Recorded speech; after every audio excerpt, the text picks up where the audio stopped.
Hi everyone, my name's Derek Duncan. I'm one of the co-organisers of this event, and with Ramsey McGlazer, my colleague at St Andrews, would very much like you to invite you to queer Epistemicides. You'll be meeting Ramsey shortly. First of all, I'd like to thank the Institute of Modern Language Research in London, who has very generously funded this event through its regional conference grant scheme. The aim of which really is to support research and study of modern languages outside of London. And I think with this conference, which really has attained a global reach, they have managed to do this incredibly effectively. I would particularly like to thank Cathy Collins for all her very practical and also emotional support really through the run up to this event. We've been really grateful for everything that Cathy is continuing to do over today and tomorrow. Originally, we planned to host the event in St Andrews itself, and obviously it would be lovely to have done that and welcomed you all there. But for obvious reasons, because of the COVID-19 pandemic, we are now entirely online. And on the one hand, that's incredibly positive, as it allows us to have a much more global level of participation, but I think which is great, both in terms of our speakers and in terms of the audience. But I don't think we should forget the cost of the pandemic itself, which has directly affected some of our speakers and inevitably some of the audience. And we do wish the speakers who've been most closely affected by this the very best of recoveries. And we might hear more about that in the course of the next few days. But I think we need to bear that in mind, that while the global reach is great, it has come at some cost. Very quickly and very simply, the ambition of the conference is really to kind of expand our queers' understanding of issues of gender, sexuality, embodiment, ableism, racial diversity beyond the Anglosphere. Not in order simply to extend our knowledge, our purchase over them, but rather to engage in dialogue so that our understandings of queer and associated terminologies might be expanded by that encounter. And really this kind of like conference, we hope, will be the space of an open dialogue across cultures and cross languages, which will allow this opportunity really to develop. And just on that point, I hope that you have had the chance to look a bit at our website, and we'll be saying more about the website in the course of the conference. Sam Blair, who designed the website and who contributed the artwork and who's done so much to kind of like upload and manage this enterprise, is here with me, and he will continue to work on the website as we solicit further contributions, because we do see the website as a very integral part of Queer Epistemicides going on into the future. But for now, I'll hand over to my colleague at St Andrews, Tom Smith, who's going to moderate the opening session, which is the most modern languages focused, modern languages in the sense of being a disciplinary area of the conference itself, to explore specifically from the perspective of a number of early queer researchers what queer brings to our study of modern languages and what modern languages and our exploration of diverse cultural and linguistic areas actually brings to queer and to queer thinking. So I'll pass it over to Tom now. Thank you. Thank you so much, Derek, and thanks, Ramsey, for the invitation to be here and to chair this panel. I hope everyone can hear me okay. And thanks especially to the fantastic speakers that we're going to hear from in the next hour and a half or so, to think a bit about queer studies and modern languages and about the intersections and the tensions here. We have 7 speakers who've prepared between them 5 short papers across different global languages and contexts. So what we'll do is we'll listen to these papers together, first of all, and and then I'll invite some of the speakers to discuss some of the issues that have been raised as a panel, and we'll try and kind of broaden out to some of the wider questions of the conference that Derek has touched on already, and hopefully leave plenty of time for a full Q&A at the end. Do feel free to leave things in the chat as we go along, but if I miss it in the flood of people's enthusiasm, then do sort of re-up it and post it again for me if I haven't seen something. So without further ado, let me introduce our first speaker, who is Eamon McCarthy, who joins us from the University of Glasgow. And he's going to be talking, his paper is entitled Cruising Buenos Aires, Queer Subjectivities in Alejandro Moderelli's El Amargo Retiro de la Betty Boop. Thanks so much, Eamon, for joining us. We're looking forward to your paper. Thanks, Tom, and thanks particularly to Ramsey and Derek for putting all of this together. It's certainly a fascinating program. So to start off today, I want to talk a little bit about Moderelli's El Amargo Retiro de la Betty Boop. Moderelli is an Argentine journalist, and I guess I'm going to sometimes refer to this as a short story, but so I prepared some notes to talk to for about 5 minutes, and hopefully what will emerge through what I'm going to say is how complex and how rich such a short text actually is. So just to begin, so as I said, the story El Amargo Retiro de la Betty Boop opens Moderelli's collection of tales on queer life. And just thinking about the title, the word retiro or withdrawal signals that this is not the story of a beginning, even though it opens the collection. And the adjective amargo, bitter, prepares the reader for the overall tone of the piece. And the text also has a subtitle, Un tango de los viejos baños, a tango to the old public toilets, which serves to focus on the location and infuses the text with the air of nostalgia and sex that also characterizes the tango itself. So the suggestive information contained within these short phrases prepare the reader for the broad scope of the story itself, which covers the homogenization of queerness within the neoliberal order, a social critique of this, as well as a meditation upon the life experiences of older effeminate gay men. The story becomes a politicized critique of homonormativity and is a reminder of how capacious and challenging concepts of queerness need to be, even though it does focus exclusively on gay men. The text itself falls somewhere between essay and story, and it's full of suggestive and comedic language. The whole collection is described as being made up of crónicas, and the possibility of thinking about this piece as both a report and a historical chronicle allows me to give space to the multiple voices within it. The text itself operates in 3 parts. So the first is narrated as a study of the history of cottaging in Buenos Aires. The second is an oral history, which is told to us by the eponymous Betty Boop. And the third is a letter from her friend, who's called La Diosa Arrodillada, or the kneeling goddess, because of her ability to kneel in any kind of public convenience and give oral relief to the men who come there. And this polyphony of voices allows the text to span the personal and the political, giving us multiple perspectives on both. And the personal stories of both Betty Boop and La Diosa offer diametrically opposed visions of older queer sexuality. Both of them situate themselves as being of a generation of queer people who lived under the dictatorship and in Argentina, which finished in 1983, and witnessed the transition to democracy.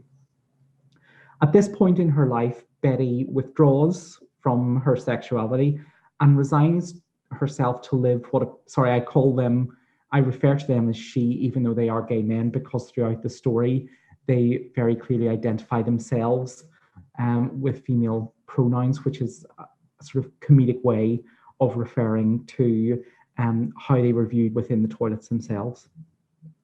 So Betty withdraws from her sexuality and resigns herself to live a celibate life, whereas La Diosa is still very much sexually active. She calls for tolerance, which for her means being left alone rather than accepted. And La Diosa speaks to us, the reader, in the present tense, addressing the issues that are affect her now. So she brings the story, if you like, up to date, whereas Betty is very focused on the past.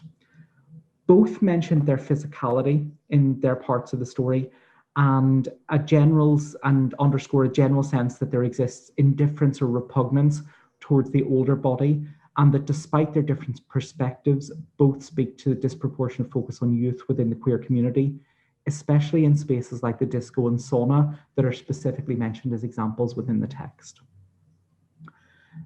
Their memories of cottaging and the narrative that precedes their recollections politicizes the demise of cottages in Buenos Aires by showing that these spaces accommodated a much wider concept of queerness than can be accommodated in bars or saunas. So the examples of men who had sex with men in cottages includes those who were curious, closeted, or married, with the cottage offering them all a break from their dull routine life. And I've translated a lot of that from the text directly. The cottage functions as a space beyond the strictures of society and allows these men to escape, exploring a dimension of their sexuality that does not, cannot, or is not permitted to exist in the world beyond the toilet.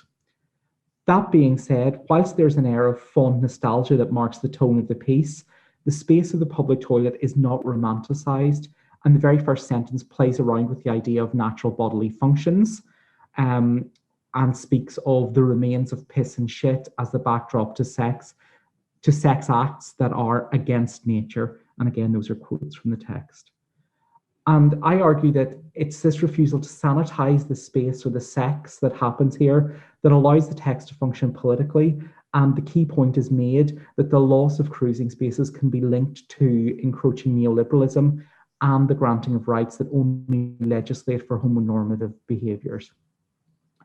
So just as a kind of way of reflecting on what I've been doing, in working on the story, I've been focused quite a lot on Dugan's points about homonormativity and thinking about the ways they might productively be applied in only a very partial way to a city like Buenos Aires.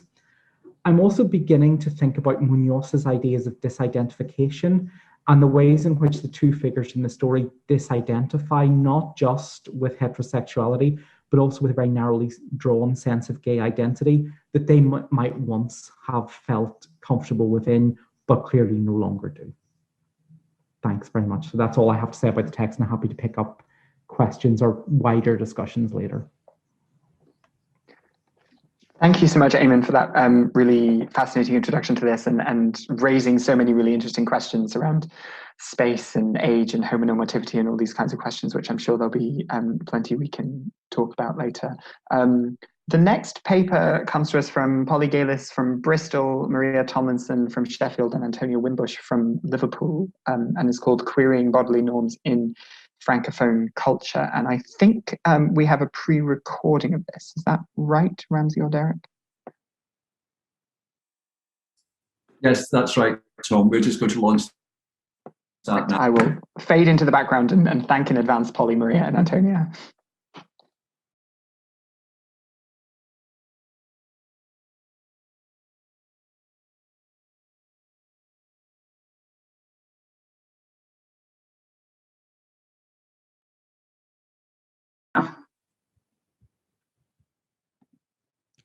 We would like to share with you an insight into our newly published edited volume, Querying Bodily Norms in Francophone Culture, for which we are the co-editors. The book was published this very month with Peter Lang. The 12 chapters of the book question, through the examination of literature, cinema, and other forms of media, how bodies in the Francophone world are restricted by societal norms. The works explored in these chapters emanate from contexts such as Haiti, Martinique, Guadeloupe, and France, and span the 20th and 21st centuries. Each chapter troubles hegemonic perceptions and portrayals of racial, class, gendered, sexual, and/or national identity, and rethinks bodily norms from a querying perspective. Querying is a new methodology that we, as co-editors, created so that we could provide a framework for our contributors to question and challenge normativity in all of its guises. the term querying retains the celebratory tone of the term queer, but importantly, avoids appropriating the identity of the LGBTQ+ community. Overall, our book illustrates that by evaluating the bodily norms depicted in Francophone culture through a querying lens, we can fragment oppressive norms and ultimately transform them. As we note in the introduction to our volume, our querying methodology draws on previous scholarship in a diverse range of fields and disciplines, such as disability studies, post-colonial studies, feminist studies, and gender and sexuality studies more broadly. Just as in these previous works, we seek to query, and challenge fixed and rigid social norms about the body. Some of our key questions include: what is a normative body? How does imposing social norms threaten non-normative bodies and identities? How does French and Francophone culture in all its forms counter these restrictive and repressive bodily ideals? As Maria has explained, in the project, we were keen to recognise and celebrate the LGBTQ+ community through our querying methodology. We were also eager to foreground the French contribution to queer studies, particularly given that we were working within a French studies context. The Francophone Academy has been somewhat reluctant to engage with the discipline of queer studies. It is often considered an Anglo-American import, which counters the French Republican discourse of universality and blindness to individual racial, gendered, and sexual identities. Our book, therefore, builds on work by scholars such as Claire Boyle, Bruno Perrault, Oliver Davis, and Hector Collias, who argue that queer theory has been greatly influenced by French thoughts. Queer theory is rooted in the distinctions between sex and gender, and this, of course, is a key argument in the thinking of French second-wave feminists, such as Simone de Beauvoir, Annie Leclerc, Julie Kristeva, Marie Cardinal, Lucie Irigaray, and Monique Wittig, among others.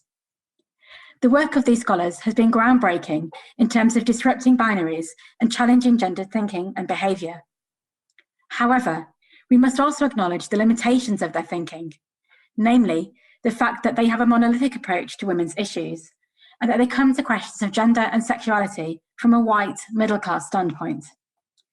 These critiques have been addressed by Black and intersectional feminists, such as, for example, Audre Lorde, and contemporary digital movements, including #BlackLivesMatter and #BlackInTheIvory, which actively seek to diversify feminist and gender discourses of this kind by amplifying marginalised voices, rather than speaking on behalf of them.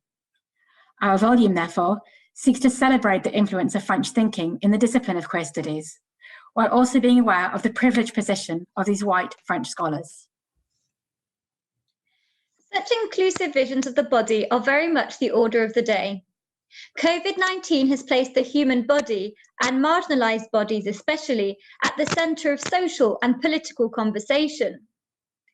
The pandemic has demonstrated in dramatically new ways how bodily expression and movement are curtailed and defined by biological forces, and all the more so by governmental, judicial, and social powers, and by the body's potentialities and interpersonal connections to other bodies. This volume responds to this timely and international re-evaluation of bodily identity, but also indicates that such ideas have been at the heart of queer thinking and culture since its origins. Bodily pain and political protest are historically palpable issues for the LGBTQ+ community, who have been profoundly touched by the HIV/AIDS epidemic, for example, and by subsequent stigmatization. Contemporary reactionary movements in France, moreover, and the slow legalization of same-sex marriage and relations in the wider Francophonie remind us of the importance of defending the bodily rights of trans and queer persons. This partly explains why the body is such a central issue in French queer writing, as Elliot Evans establishes in their recent monograph on queer permeability, which stresses the centrality of the body in French queer thought and activism. For our volume, we opted for a queer and queering approach to reach beyond singular and normative definitions of bodily identity.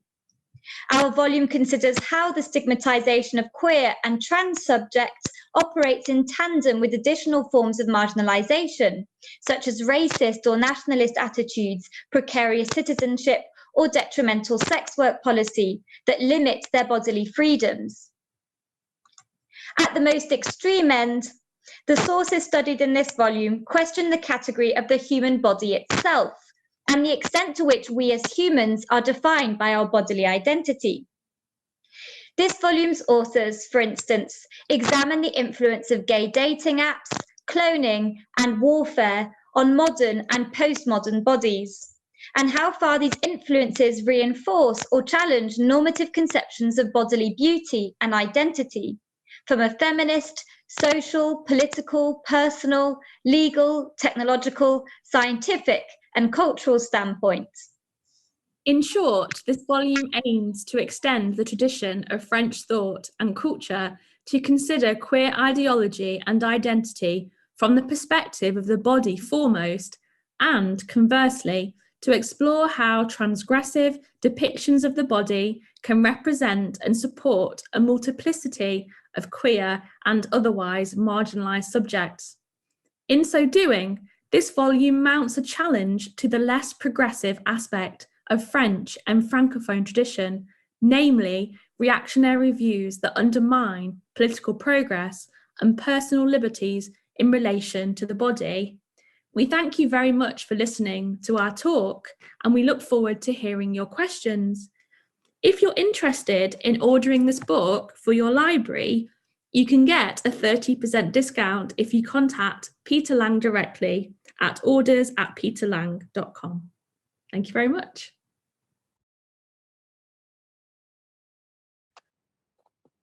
Thank you so much, Polly, Maria, and Antonia, for that really fascinating intro to your book and to some of the methodological questions that you're trying to open up with it, and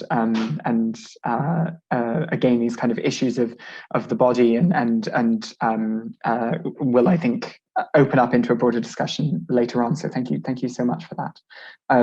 It's a pleasure now to invite our next speaker, who is Claire Geraghty who joins us from the University College Cork, for a paper called Queer Feminist Hip Hop, Intersectional Beings and Afro-Cuban Flavors. Thank you, Claire.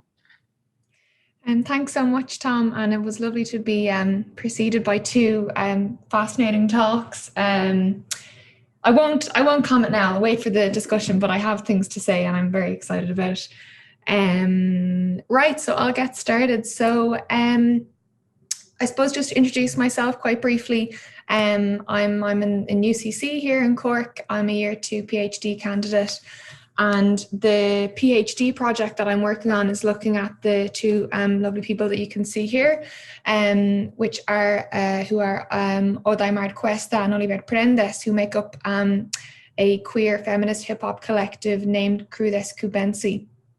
So what I'm looking at broadly in the PhD, I suppose, just to give that context first, is I'm looking at Crudes Cubensi, and I'm asking how what they do gives us, I suppose, in some ways a framework for how we might create more effective and more inclusive coalitions in terms of activism, and then also feminist spaces, both in terms of physical public space and more metaphysical spaces within activism and organizing.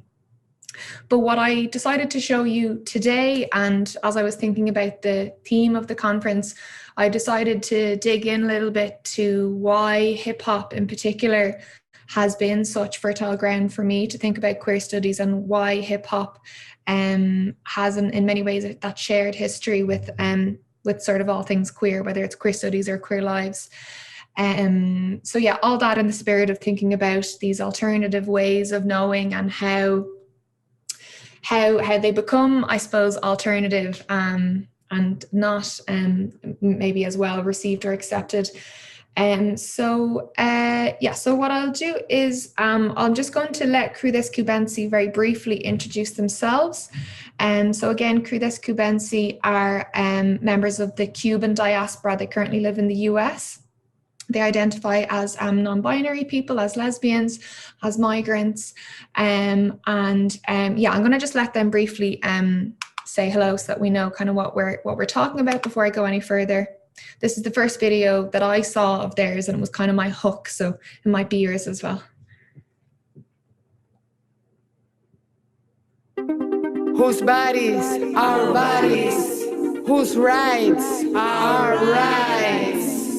Cuerpo de quienes, de nosotras. Derechos de quienes, de nosotras. Decisiones de quienes, de nosotras. Cruda Cubensi, one more time, representing women and queer people choices. KRUDA, yeah. Saquen su rosario de nuestro ovario. Saquen su rosario de nuestro ovario.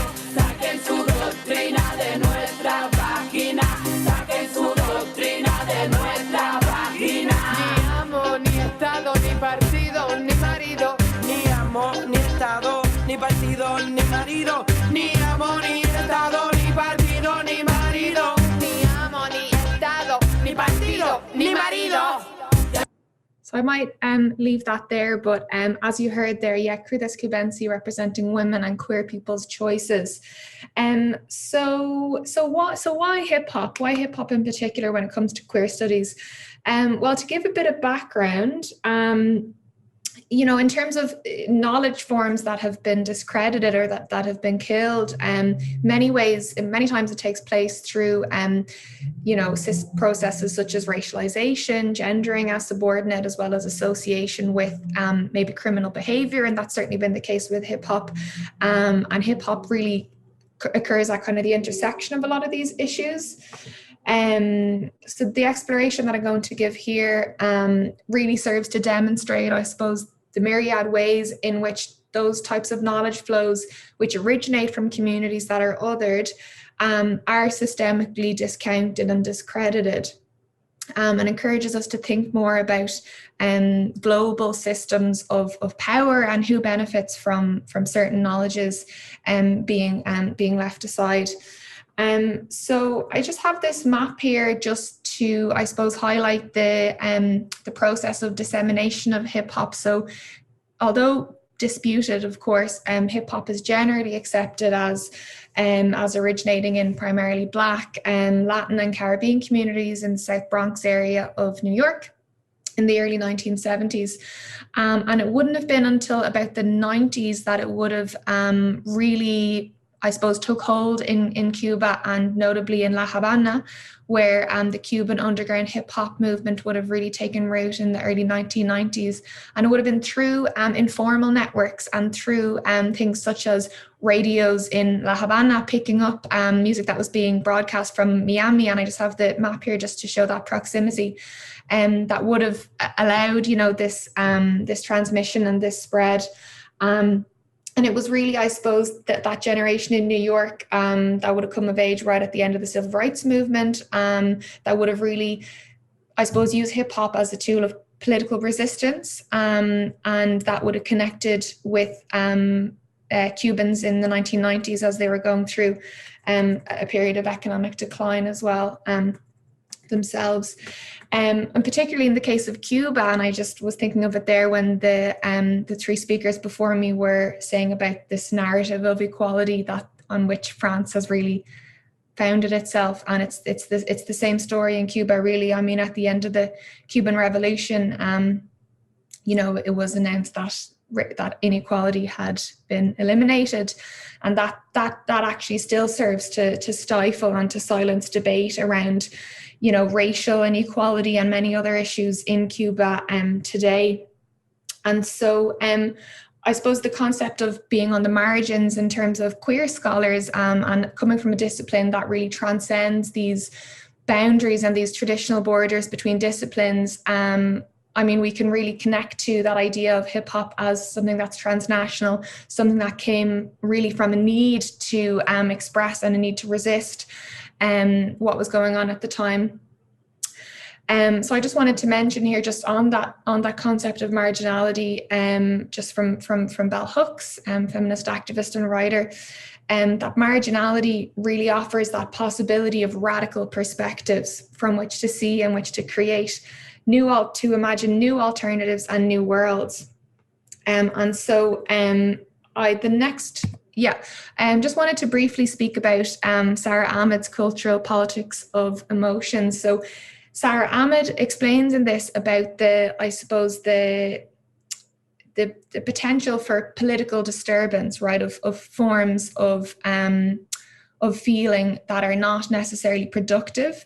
And it's the same with hip hop, excuse me. So hip hop was not initially created as a marketable product. It was more so about that resistance. So in those ways, we can consider both hip hop and I suppose queer lives in many ways to be, in a sense, contra corriente, or against the current, against the grain. Really quickly then, just to kind of finish up, I just wanted to close with a bit of Jose Esteban Munoz, who I know has been mentioned already earlier today, and I know there's going to be more on him tomorrow afternoon. Looking forward to that paper. But I just wanted to share this quote. So Munoz defines queer as something that is not yet here, and also, as you can see here, the warm illumination of a horizon imbued with potentiality. And I think for me, that's hip hop. Rejects what is here and now, and in the hope of something that's sort of just out of reach. And I think performance in particular, in the study that I've done of Les Crudas, really brings that and actually has the potential to actualize that and to bring that into the present. So I look forward to chatting more in the roundtable. Thank you very much.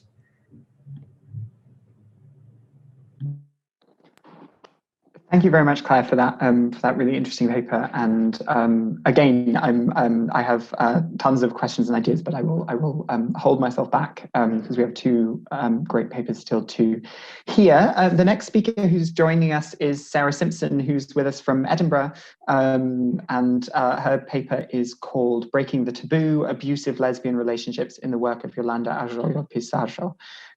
So, Sarah, thank you very much for being here with us. Thanks very much, Tom, and thanks to the organisers and to the other speakers. I really enjoyed hearing your presentations. So I want to just quickly give a content warning. Obviously, this presentation, I'm going to talk about abuse and also sexual assault. Okay, so with that in mind, I will begin. In the popular imagination, domestic abuse usually brings to mind a perpetrator of a particular gender and a victim of another. And as such, there's a dearth of understanding when it comes to abuse within queer relationships.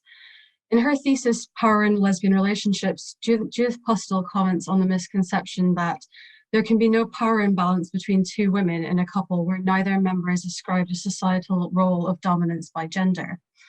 Pustel describes how this misunderstanding is furthered by a taboo around discussing abuse in lesbian relationships. She finds that queer women experiencing abuse often feel pressured to project an image of perfection within their relationships for fear of judgment from a homophobic society. This phenomenon is also found by Janice Rystock in her study exploring dynamics of abusive lesbian relationships.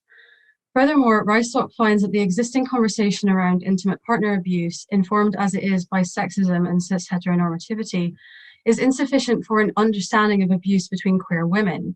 She states that, as long as theories assume the maleness of the perpetrator, this analysis creates a situation where lesbian abuse is either seen as impossible or the lesbian perpetrator comes to be seen as male-like in order for the analysis to fit. Clearly, this framework is restrictive for understanding abuse dynamics in queer female relationships. However, it is pervasive. With this in mind, I'll examine the novel Caparazones from 2010 by Puerto Rican novelist Yolanda Arroyo Pizarro. This novel breaks the taboo of speaking about intimate partner abuse between women, while also strongly playing into this phenomenon of associating a queer female perpetrator with perceived maleness. The novel focuses on the relationship between two women, Alexia and Nessa. Alexia is repeatedly and explicitly referred to as being masculine and as behaving like a man, to quote the novel. Within the relationship, Alexia's role is in many ways similar to that of a heterosexual male patriarch. Parental roles are prominent in the novel. There's a complex interplay between the character's queerness and the heteropatriarchal conception of parenthood that's prevalent in society. Alexia is obsessed with the idea of impregnating Nessa, which is explicitly framed as a desire to impregnate her rather than simply to have children together. Alexia constantly entreats Nessa to let her, despite Nessa's reluctance, and eventually wears her down, exercising control over Nessa's body. The couple use one of Alexia's eggs implanted into Nessa's womb, making Alexia the child's biological mother. However, Alexia is most often cast in the role of father by the text. Nessa comments that, in the case of separation, breakup, or abandonment by Alexia, I will act as the typical single mother who dedicates herself to raising her child alone while receiving child maintenance payments. Here, Nessa is explicitly compared to the typical single mother, with Alexia contrastively taking on a role comparable to that of absent father.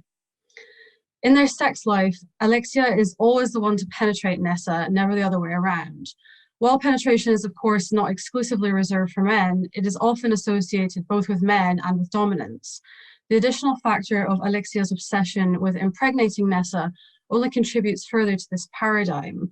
Alexia can be seen to fulfill a pseudo-male role in the relationship, and the dominant characteristics that are associated with masculinity also contribute to the picture of Alexia as controlling and abusive. She is sexually domineering and controlling, often instructing Nessa to undress and prepare herself for sex, seemingly without regard for Nessa's desires. On one occasion while out for dinner, Alexia puts her hand under the table and penetrates Nessa. Again, she does this without explicit consent, this time in public, a display of dominance. Outside of the bedroom, Alexia is explicitly shown to be extremely possessive and controlling, on one occasion even declaring that Nessa belongs to her and demanding that Nessa repeat this back. The question of ownership becomes even more loaded when the factor of race is considered. Sophie Lorge argues that in this interracial lesbian relationship, a racial power imbalance comes to replace a gendered one. Lorge characterizes the dynamic in the relationship as virilized white woman versus feminized black woman. I would challenge the idea that Alexia is necessarily white, since her race is never directly referred to. And while Nessa comments that Alexia's eyes possess a certain je ne sais quoi of Spanish descent, almost Catalan, which is the quote that Lorge uses to back up her claim that Alexia is white.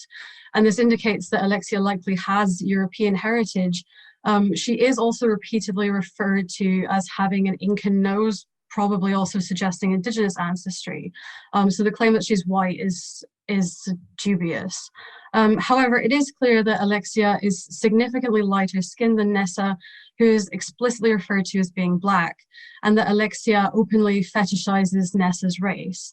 And thus the dynamic of anti-black racism and misogynoir is still apparent in their relationship and certainly contributes to the power imbalance. While assuming the position of dominant pseudo-male colonizer in her relationship with Nessa, Alexia plays a very different role in her marriage to a man, David, with whom she has a daughter. Speaking about this marriage, Alexia says that she feels like she's playing a part, while with Nessa, she feels free.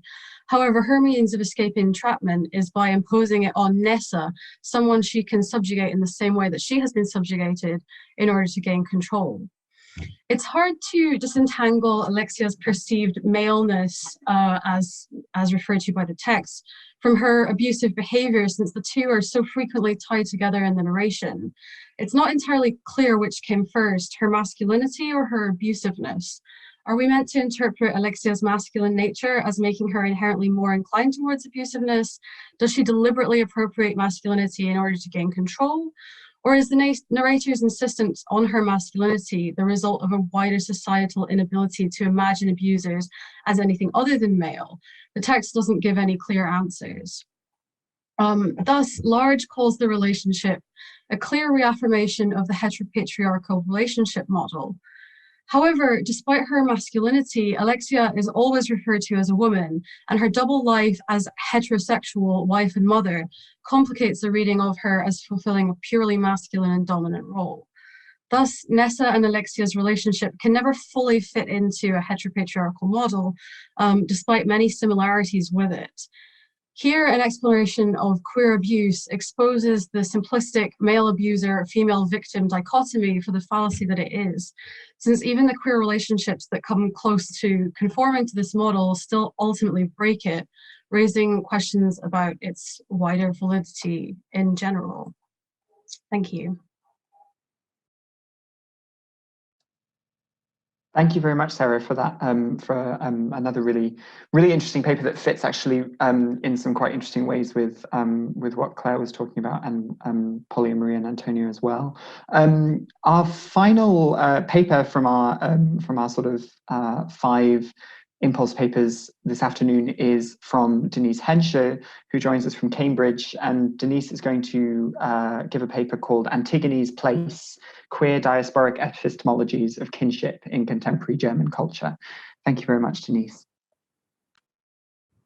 Thank you, Tom, and thank you, Derek and Ramsey, for organizing this really great conference and for giving me the opportunity to participate in this important inquiry, and for the platform you also provided beyond the conference with your website, which really looks really great. I really like it. In this short time of my presentation, I will mainly focus, different to my abstract, on Olivia Wenzel's 1017 Angst, published in 2020 and currently under contract for translation under the title 1000 Colts of Fear. I will then very briefly attend to Olga Krasnova's Der Russe ist einer, der Birken liebt, published in 2012 and translated as All Russians Love Birch Trees. I argue that through their queer protagonists' relationality to others and to the world, both texts interrogate what Judith Butler calls the exclusionary conceptions of who is normatively human in contemporary Germany. With the human, I refer here to the normative conception of the man and its constitution along binary sexual and gender norms, which serves as the default for humanity as a whole, and which, according to Dana Luciano and Mai Wai Chen, remain as normatively white. I contend that while both first-person narrators disrupt the very episteme of the human, the texts produce new forms of knowledge and of being in the world through their very aesthetics. Like Krasnova's All Russians Love Birch Tree, Wenzel's 1000 Colts of Fear is narrated by a first-person narrator who also experiences anxiety disorder and panic attacks, and who is also grieving, here her twin brother's death. Different to Krasnova's text, however, the narrator remains unidentified and appears only in relation to others, as the sister of her dead twin brother, as the child of her East German ex-punk mother and her Angolan father, as the grandchild of her East German grandmother who helped to raise her and her twin brother, as the ex-girlfriend of Kim, a Vietnamese woman who grew up in Germany, as the friend of Burhan, a psychiatrist whose mother fled to Germany when he was a child, as the friend of the single mother, Louise, and her daughter, Millie, and as a parent-to-be expecting a child, most likely from her flatmate, Henning. So that's unclear. The dense web of relations is narrated through an amalgam of different forms of texts which appear in different fonts: dialogues, texts, and voice messages, reflections, speeches, a story about a vending machine that turns into a gumball machine, and a dialogical encounter between the first-person narrator and another unnamed narrative voice. It is precisely this dialogical encounter between herself and this non-locatable second voice, which addresses her as you, that creates what Franz Fanon calls the effort to recapture the self and to scrutinize the self, to create the ideal conditions of existence for a human world. It is in this first part of the text then, titled Points of View, in which she talks about her experience with racism, a stabbing she witnessed in Berlin, her anxieties and panic attacks, her relationship and breakup with Kim, her fragmented and disconnected family in Germany and Angola, and the suicide of her twin brother. The second part, titled Picture This, is about her difficulties in finding a non-racist therapist in Berlin, her psychopharmaceutical treatment, and a famous picture of her mom. In the third part, titled Vanishing Points, and set 3 years after the start of the narrative time, however, she comes to terms with her brother's death and her mother's absence, and travels to Vietnam to invite Kim to co-parent her unborn child. Her visit to Vietnam is marked by the second narrative voice as Where the Future Begins, and Kim's text message, I'm all in, at the close of the novel, I argue, instigate José Esteban Muñoz's Queertopia, as a relational and collective modality of endurance and support. The changes of tenses and her demand to occupy the position of the interrogator at the close of the dialogical encounter I propose is an articulation of what Butler calls a new conception of the human, where some manner of touch other than violence is the precondition of that making. This brings me very briefly to All Russians Love Birch Trees. For Masha, the first-person narrator, a queer Jewish Russian woman who fled to the Nagorno-Karabakh conflict with her family when she was a child, leaving their home in Baku, Azerbaijan, to go to Germany. There's no space to grieve, no language to express her trauma and to encounter the constant dehumanization she experiences in Germany. Her relationship with Tal in Tel Aviv in the fourth part of the text, who is an activist, communist, feminist, and a former elite soldier from the Israeli army, cannot instigate any form of happiness or of a queer utopia. Masha's severe panic attack at the close of the text culminates in a temporal spatial unknown, and while she walks disoriented and bleeding in a field somewhere in Palestine, she is haunted by her grandmother's voice, a Holocaust survivor. Everything repeats itself. Everything repeats itself. Everything repeats itself. Both texts, I contend, attend to the question of what happens when, to phrase it with Butler, the less than human speaks as human, revealing what Luciano and Chen argue for the inhuman to point to the violence that the category of the human contains within itself. Yet they do so in different ways. While Masha remains across time and space outside of the terms of the human, thus she is confined to the liminal space between life and death. I understand the first-person narrator's blackness in Thousand Coils of Fear with Thakia Iman Jackson as what conditions and constitutes the very non-human disruption and or displacement. While all bonds with Masha are associated with fear, violence, and death, the one between the unidentified first-person narrator and her ex-girlfriend Kim creates not only a queer utopia, but also a bond between anti-Black and anti-Asian racism, through which straight and singular narrative of forms of discriminations are queered. So while Grasnova's text forecloses a possible reparative mode of reading in its attention to the unintelligible position, Wenzel's text enables a reparative reading through its queer utopian mode. In reading both texts together, I contend, the necessary friction within critical inquiries in the field of the queer inhuman can be sustained to attend to various forms of knowledge production and to various positions within the field. And to add one very last layer to this, it is precisely those forms of inquiry into knowledge production which the text produce in their very aesthetics and which I call ästhetisches Eigenwissen, or specifically aesthetic knowledge, which contributes to the critical discourse of the inhuman and modes of being in the world in the contemporary now of Germany. Many thanks.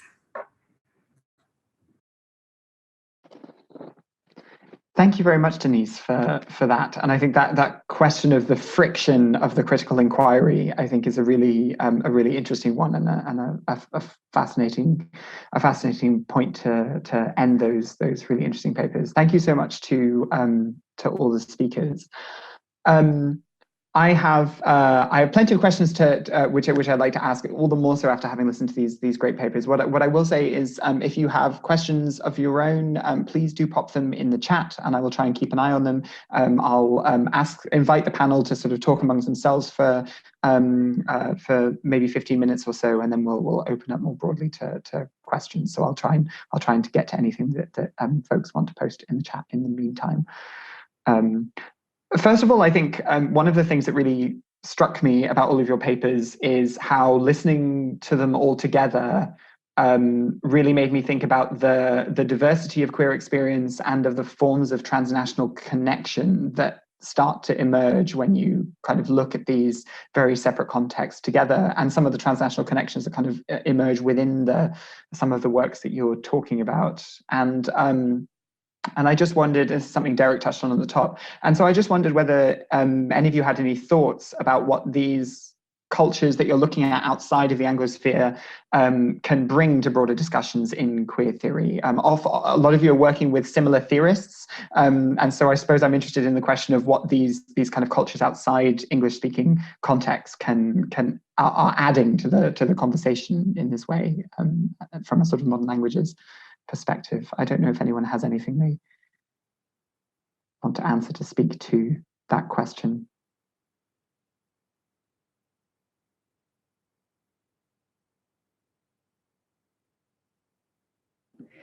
Yeah, I can maybe start us off there, Tom.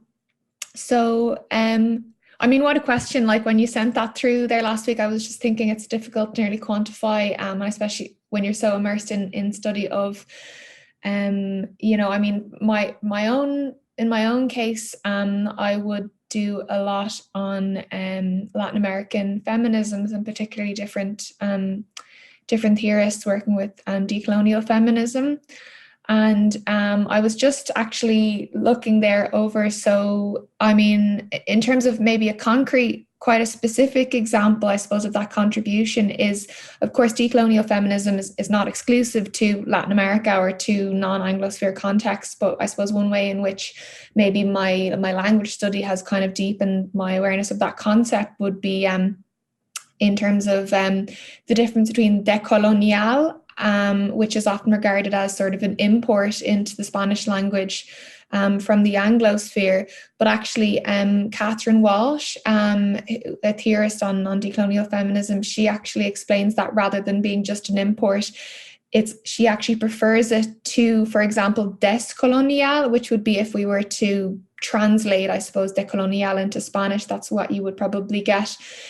Because of descolonial being close in proximity to deshacer, like undo, I suppose the idea that we could undo the colonial legacy or the post-colonial, decolonial context of countries being, you know, false in many ways, and rather it being more of a process and something that's always happening and always incomplete.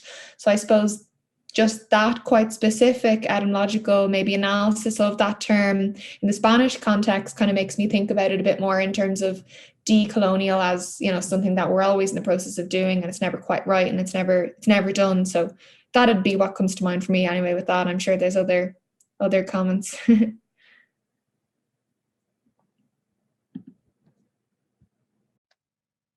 Thank you. Anyone else?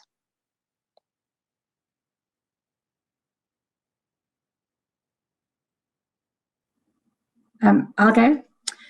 So I think one thing that has struck me listening to all the papers, which were really, really interesting, is the kind of the racial element of kind of these different papers in these different contexts.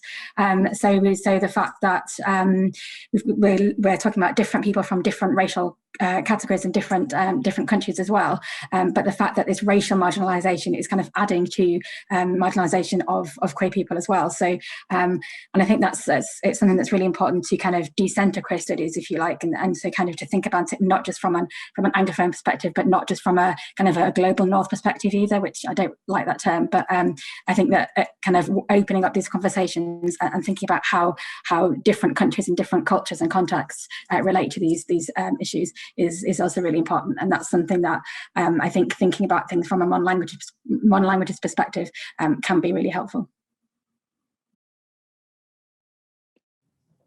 And just picking up on that point, I think what I find useful about looking at this from a totally different perspective is thinking about the ways in which gendered identities are conceived of differently in different countries. So the text I'm looking at, I kind of alluded to this in the way that the two main characters whose voices we get in the text refer to themselves with female pronouns throughout, but they're specifically speaking of a subject position that is of a femme-male identity, and that perhaps that's not as well theorized actually in the Anglo world, and that perhaps going to the Spanish and to the, if you like, the use of the pronouns and the way in which the language is functioning, that at times they speak of themselves with the female voice. I think that's a particularly interesting thing that attention to a different language can bring, perhaps, that doesn't come across as strongly in the Anglo criticism as it could.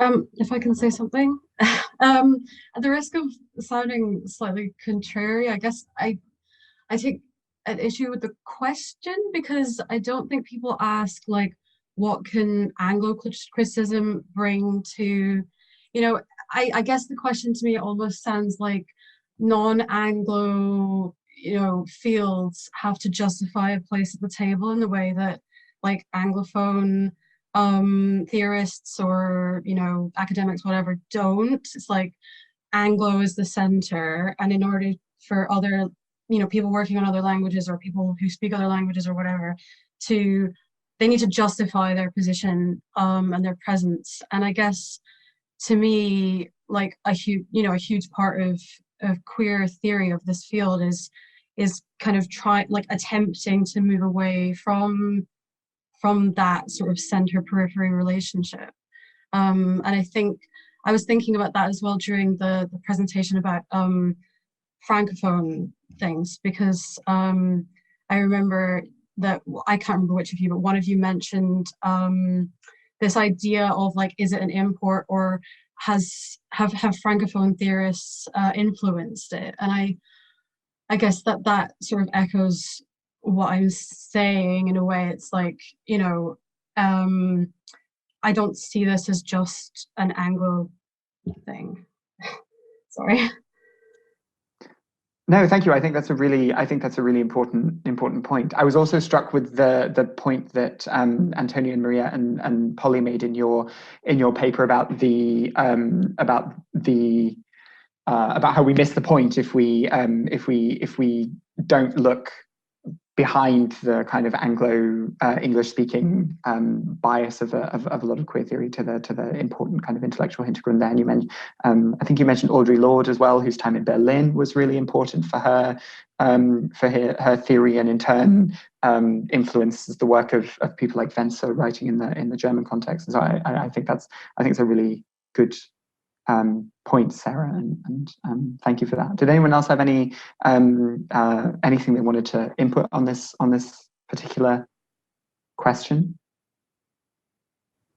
If I may, I would just I would also follow up from what Sarah was saying, because I was also a bit like, oh, what can I say to this question? And then realizing maybe it is precisely what Sarah said. And I was thinking also that not that I want to put again this binary between US American theorization and modern languages.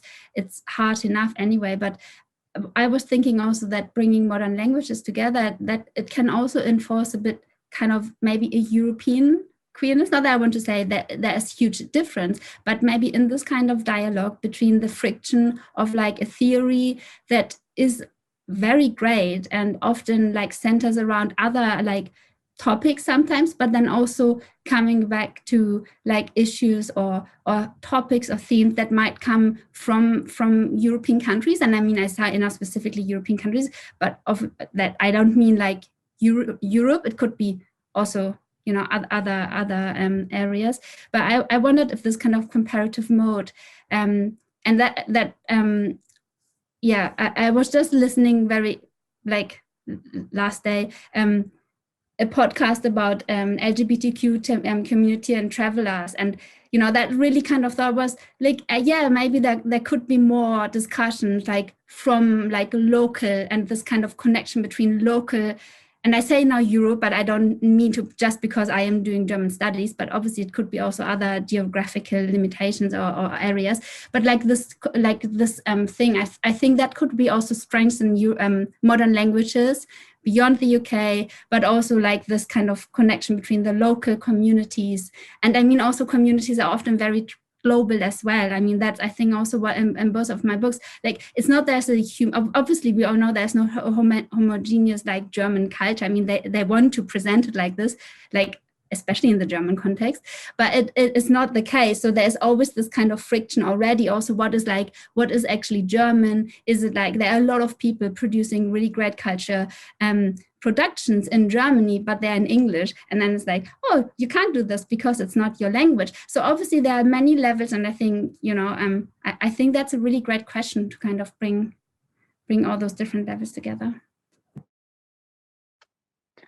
Thank you. Yeah, no, I think that's actually a question that I was that really came to me while listening to a lot of your papers, was this question of the local and the global, and whether there's something particularly queer about this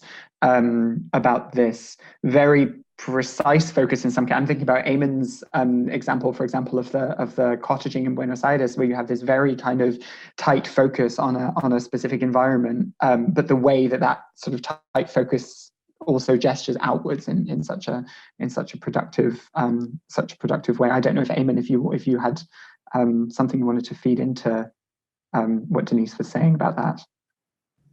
Yes, so I think the text is so short. The text I was looking at is only about 5 pages long, but so much is packed into it.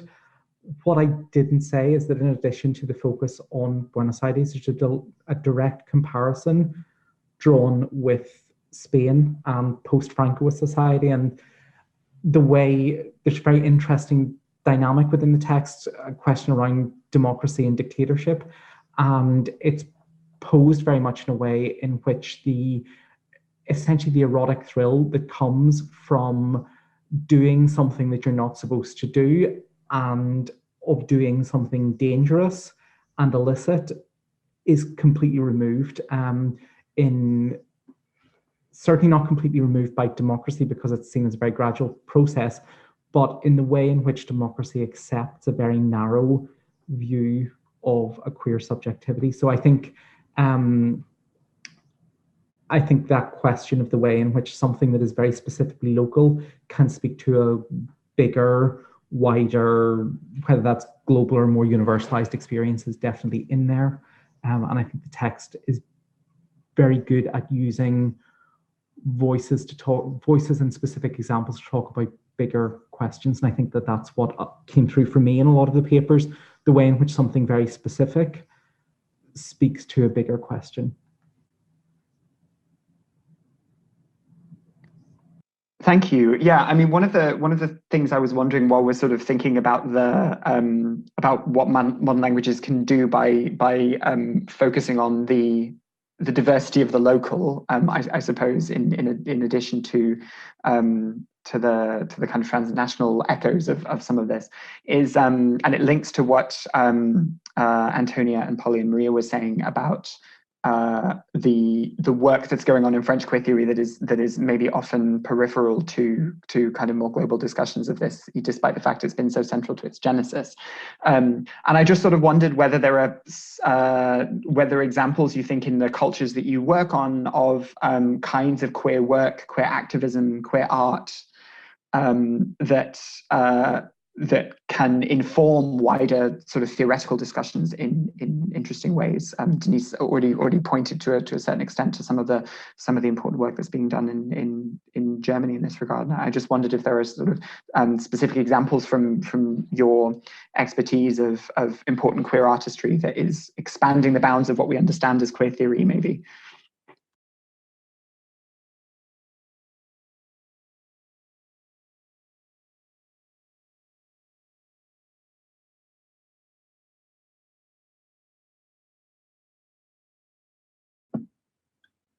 I do have one point, but I think Kaustav has his hand up, so maybe you want to go first. I think that's okay. We'll just talk as a panel for another few minutes, and then I will come to. I've got some questions in the chat, and I've seen Kaustav's hand. Thank you so much. So okay, ahead, well, just I just didn't want to be rude and take over his point. But I was just thinking about Tomboy by Siema and its reception in France being a particularly good example, perhaps, of this tension between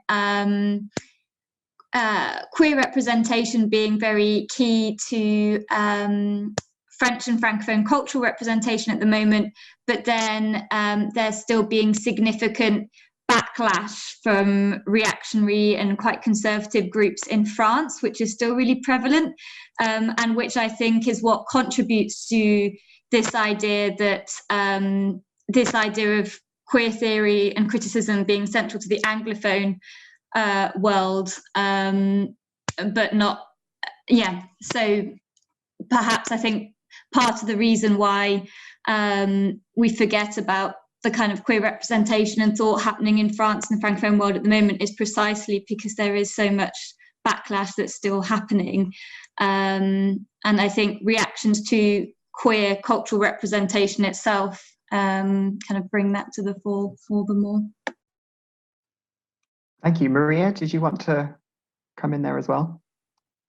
Yeah, I wanted to actually add and build on what Polly was saying, not in terms of artistry, but more in terms of queer representation on social media. So I'm doing research at the moment about a particular feminist campaign in France last year called Ça va saigner. And it was a group of women and non-binary people and trans men who partly were trying to raise awareness of the fact that it's not only women who menstruate. So they've got images on their social media of kind of men holding tampons. They've got images of non-binary people. They've got images of menstrual blood, and they're really trying to kind of queer narratives around kind of menstrual activism. So building on what Polly said, I've noticed a lot of kind of conservative attitudes and negativity and trolling of that group in France, which is obviously of great concern. So yeah, it's very much, queerness is very much visible on French social media, but also facing backlash too. Thank you. That's a really interesting example of kind of how social media as a form of activism and art, I suppose, in the same way as well, and how art is used as part of that activism. Did anyone else have any thoughts on this you wanted to bring in? I just quickly wanted to say that a lot of cultural productions in Germany are not necessarily labeled as queer, although when reading queer theory, they would fall into that category. And I sometimes wonder if this also then makes them kind of a bit more invisible, because they're not always falling into it, like also on the market, like book publishers or films, they have to market, and they often don't use the label queer. And I would say also that queer theory in Germany often not always falls under the label queer theory. There is a lot going on, but still sometimes it's also not always as queer theory. So I think that's maybe just specific for the German context, but I don't know. No, I think that's really interesting. One of the things I was thinking about from my own work on contemporary Germany is a colleague of mine, Tiffany Florville, who's recently published a book on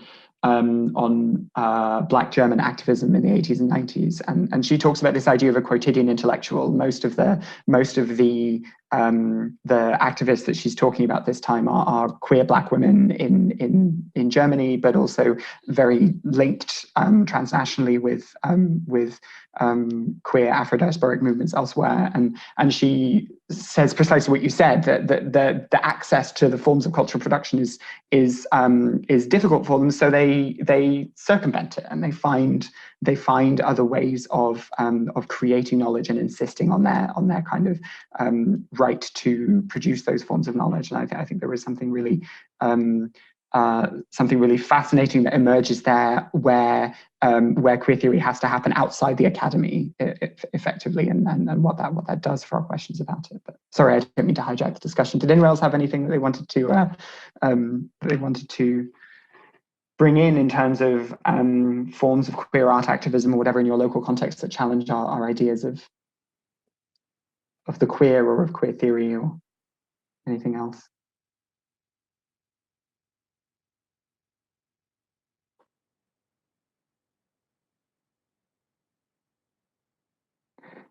In that case, we have tons of questions piling up, so I don't want to hold everyone back from asking those terrific questions.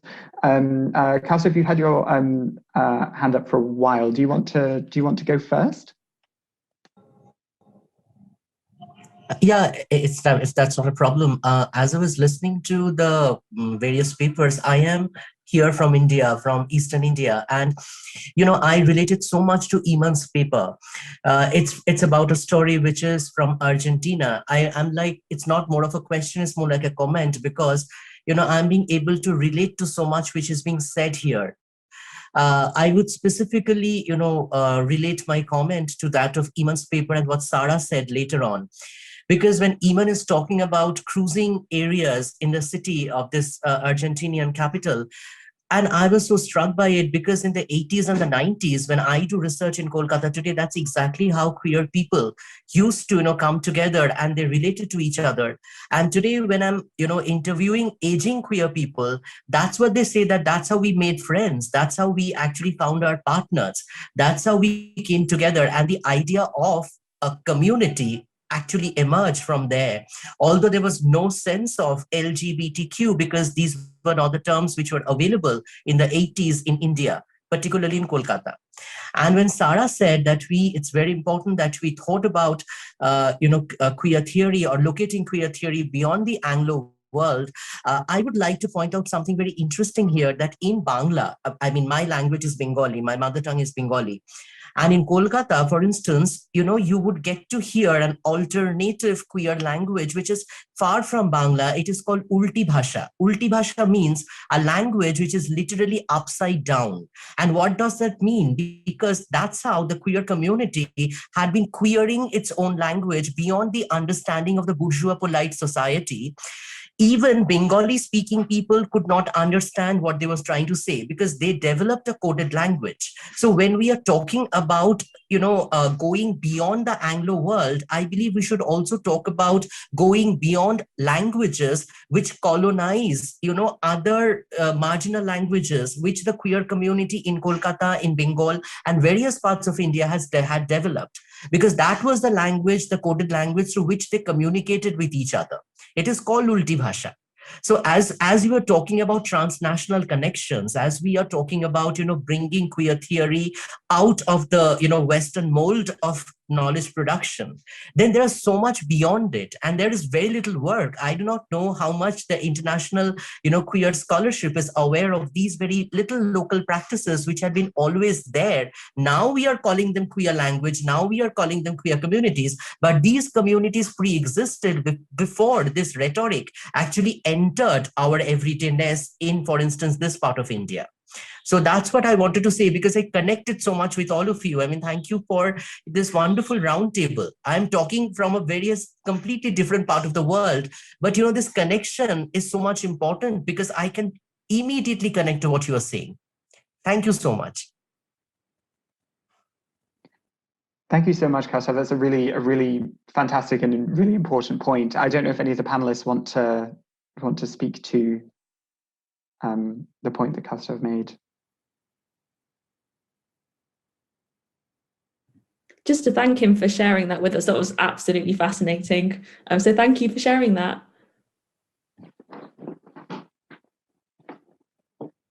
And I think it links in some ways to what Claire was saying about the discomfort in Spanish-speaking contexts with almost like the import from English being better than using a Spanish word because they're both colonial languages, but one is but the relationship to them both is slightly different. I don't know if you had further thoughts on that. Maybe not. I'm okay for that one, but I was taking notes there on the questions that were coming in for me. Can I take one or two of those now, or? Yeah, let me work through some of the questions in the chat in that case. Polly actually posted one for you, Claire, and she writes, you mentioned access to hip hop through radio in Cuba during the 1990s, and I'm wondering how this music is now accessed by Cuban citizens, though disseminated in the US. Are there still significant limitations on access to internet in Cuba? Excuse my ignorance. And if so, is radio still the preferred way of engaging with this music? And does this music therefore arguably have a wider reach and impact in the US than in Cuba?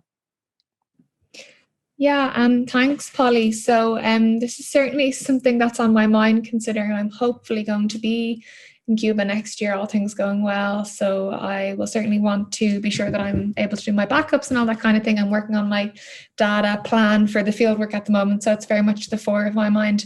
I suppose to answer your question, yes. Cubans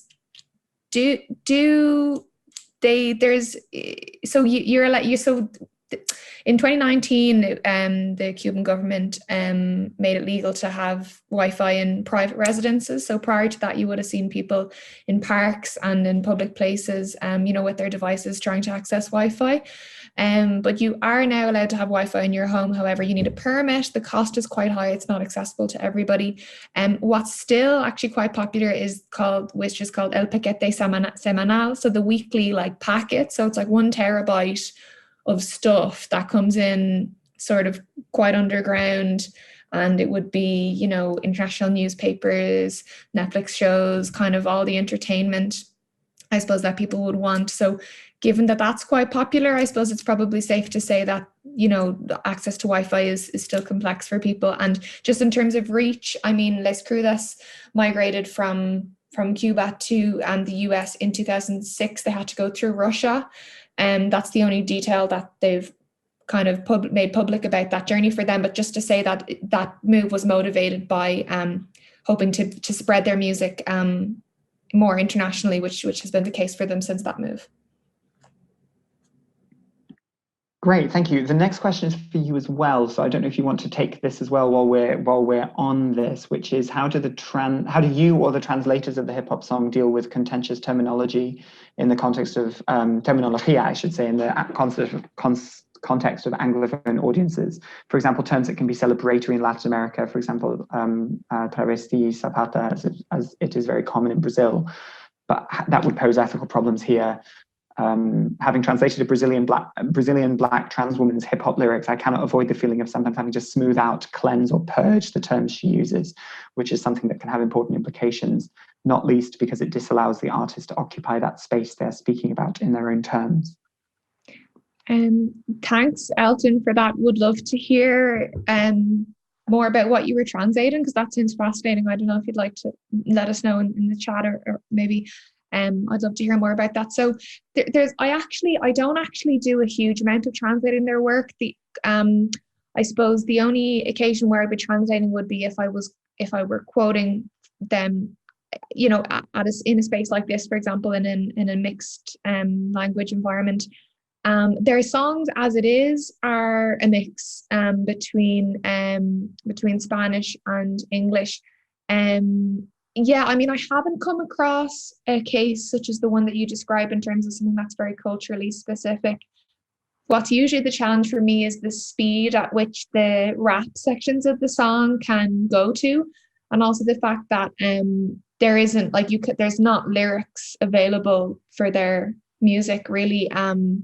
In some cases, they will share lyrics underneath in the description of the YouTube video, but that's not always the case. And then often the subtitles on YouTube will be different, and the translations, not the translations, but the way that they've transcribed their lyrics sometimes actually slightly different from what they're actually saying. So it could be a little bit inconsistent.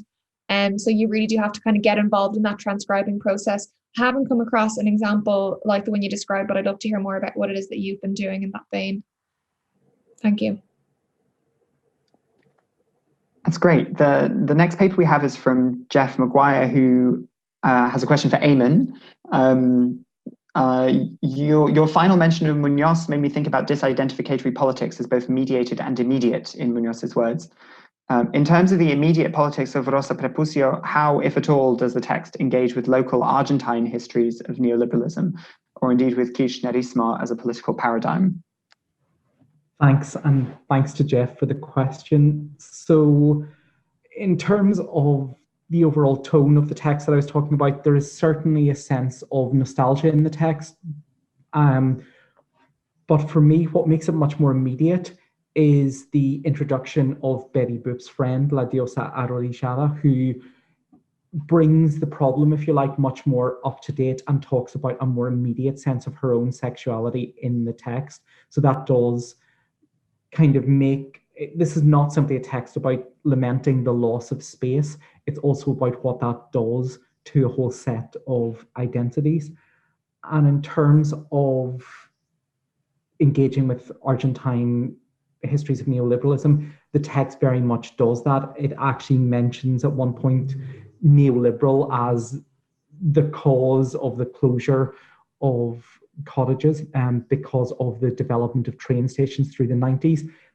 But as a kind of direct answer on Kirchnerismo, it doesn't actually really address Kirchnerismo per se. It's much more looking at Menem's economic policies of the 90s and blaming those for the current state that, I don't want to say the current state the country's in, the current state that these two characters find themselves in. I think it's much more linked to what happened in the 90s. Thank you, Eamon. The next question is from Ali Pugh, which is directed more generally at the panel, sort of across the panel. And Ali asks if there's time. If there's time, I had a question about the title of Claire's talk that is relevant to lots of the panelists. How do you and the subjects of your work negotiate the difference between queer and feminist and the tensions and convergences between those two concepts? I don't know if anyone wants to speak to that. Maybe Sarah or Denise or Antonia, Polly, Maria, who haven't just had questions.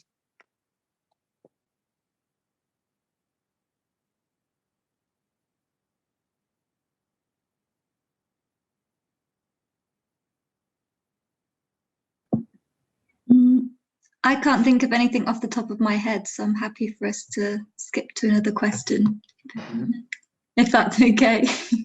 Anyone else have any ideas, queer versus feminist, and how you and your subjects negotiate this?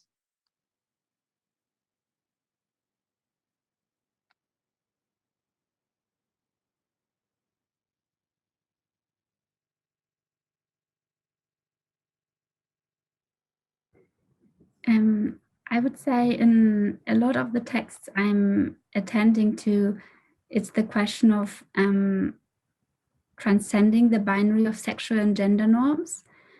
And in that sense, I don't want to draw a hard line here between feminism and queer activism or theory, but I would say that whenever it's like and that often comes with also a question of violence, and the question probably often also arises of like as a form of quotidian violence of the body. So I would say that for me, or let's like kind of my pre-assumption when sorting my culture texts, it's often a challenge of those sexual and gender norms that confine the positions of the protagonists and or the authors as kind of non-normative in one or both of those lines. Thank you so much. Did anyone else want to come in and add anything on that? Just very briefly, just to say that I think in our book and kind of what we hope to explain in the presentation is the fact that we take a querying methodology. So by that we mean, as we said, that we're looking at queer identity, but we're also looking at challenging and contesting norms. So whether that's gender norms, whether that's sexual norms, or whether that's other types of social norms. So I think in our book we had some chapters which were specifically about feminist topics. So we had one chapter by Vanessa Lee, which looks at the female body in French Caribbean literature, for example, and that was very much a kind of a feminist reading of the body in French Caribbean texts. But then we had more explicit focus on queer identity as well, and kind of thinking about querying and contesting and challenging norms from different perspectives. So I think in the work that we did as a three, we don't necessarily see it as a difference, but we're looking at kind of contesting and challenging it in broader terms. Yeah, just maybe to add to Antonia's point, thanks, Antonia, which was there is also a chapter about rethinking IVF treatment from the perspective of cloning, which is a way of calling into question normative conceptions of motherhood and maternity and so-called cis women's role in that. So in that sense, our volume does draw on specifically feminist issues as well. Yeah, and to add to Polly and Antonia's excellent points, we were very keen to not necessarily disassociate queerness and feminism, but more to make sure that with our approach that was kind of mixing together kind of feminism and queerness, to make sure that we used the term querying so that we didn't necessarily reappropriate kind of queer ideas in queer culture and apply them into contexts where they were specifically about potentially kind of cis hetero women. So we were very much bearing in mind ideas of appropriation. I think that is kind of an issue that can come up when we're not necessarily distinguishing between kind of queer ideas on the one hand and feminist ideas on the other. But I think as long as we kind of approach issues in an intersectional lens and kind of recognize everyone's different identities and don't appropriate them, it can be quite powerful to bring queerness and feminism together. And that's kind of what we were doing with the book. Great, thank you. I want to bring in, with the final question, Dagmawi has his hand raised. If you want, I don't know if you wanted to come in with your question. Yeah, it's a comment really following Kostov's point. Also to say that I really enjoyed the presentations, but in terms of a conference geared towards thinking about queer life and queer studies outside of the Anglosphere, I think language is critical, given how the many languages that queer people, say in the Global South, encounter their sexual difference before the arrival of a term like queer, or even a term like gay or lesbian, and so on and so forth. So I really appreciated Kostov's point, and also just to add an example, for instance, in the Ethiopian context, maybe about 15 years ago, the self-generated term that queer people began to use was Zega, which means an Amharic citizen. So initially, it was a kind of code word and cipher word that you could use among queer people without attracting the attention of, the law or extra-legal violence. But I love that term in part because it's also a way of positioning sexual dissidents, sexual minorities who are outside the purview of the law as, in fact, the representatives of the nation as citizens. So Zega is a term that we use in Ethiopia to refer to one another. Yeah, thank you so much. I think that's a really excellent point. It makes me think of Rahul Rao's recent book on where he talks about Uganda and the same point that queers who are outside the law in a context where queerness is not necessarily in the future. It's about it's the need to kind of insist on forms of queerness now, and how the existence sort of outside the law in that Ugandan context is kind of the form of citizenship. I think that's really interesting way that brings together these kinds of questions. Was there anything that the panel wanted to say before we wrap up?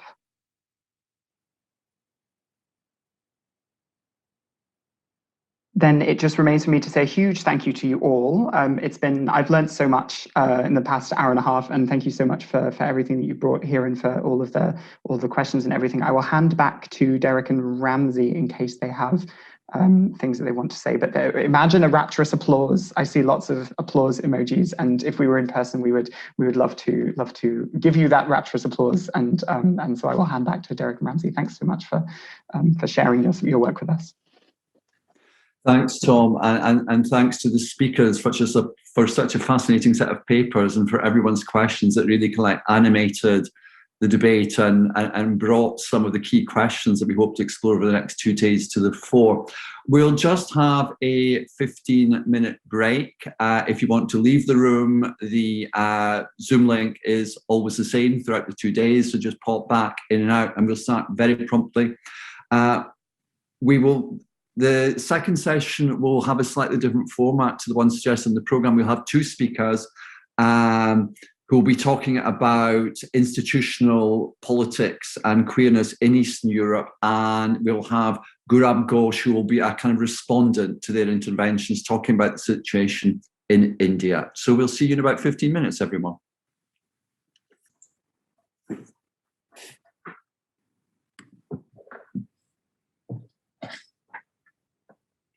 Hi, everyone, and welcome back to our second session of Queer Epistemicides.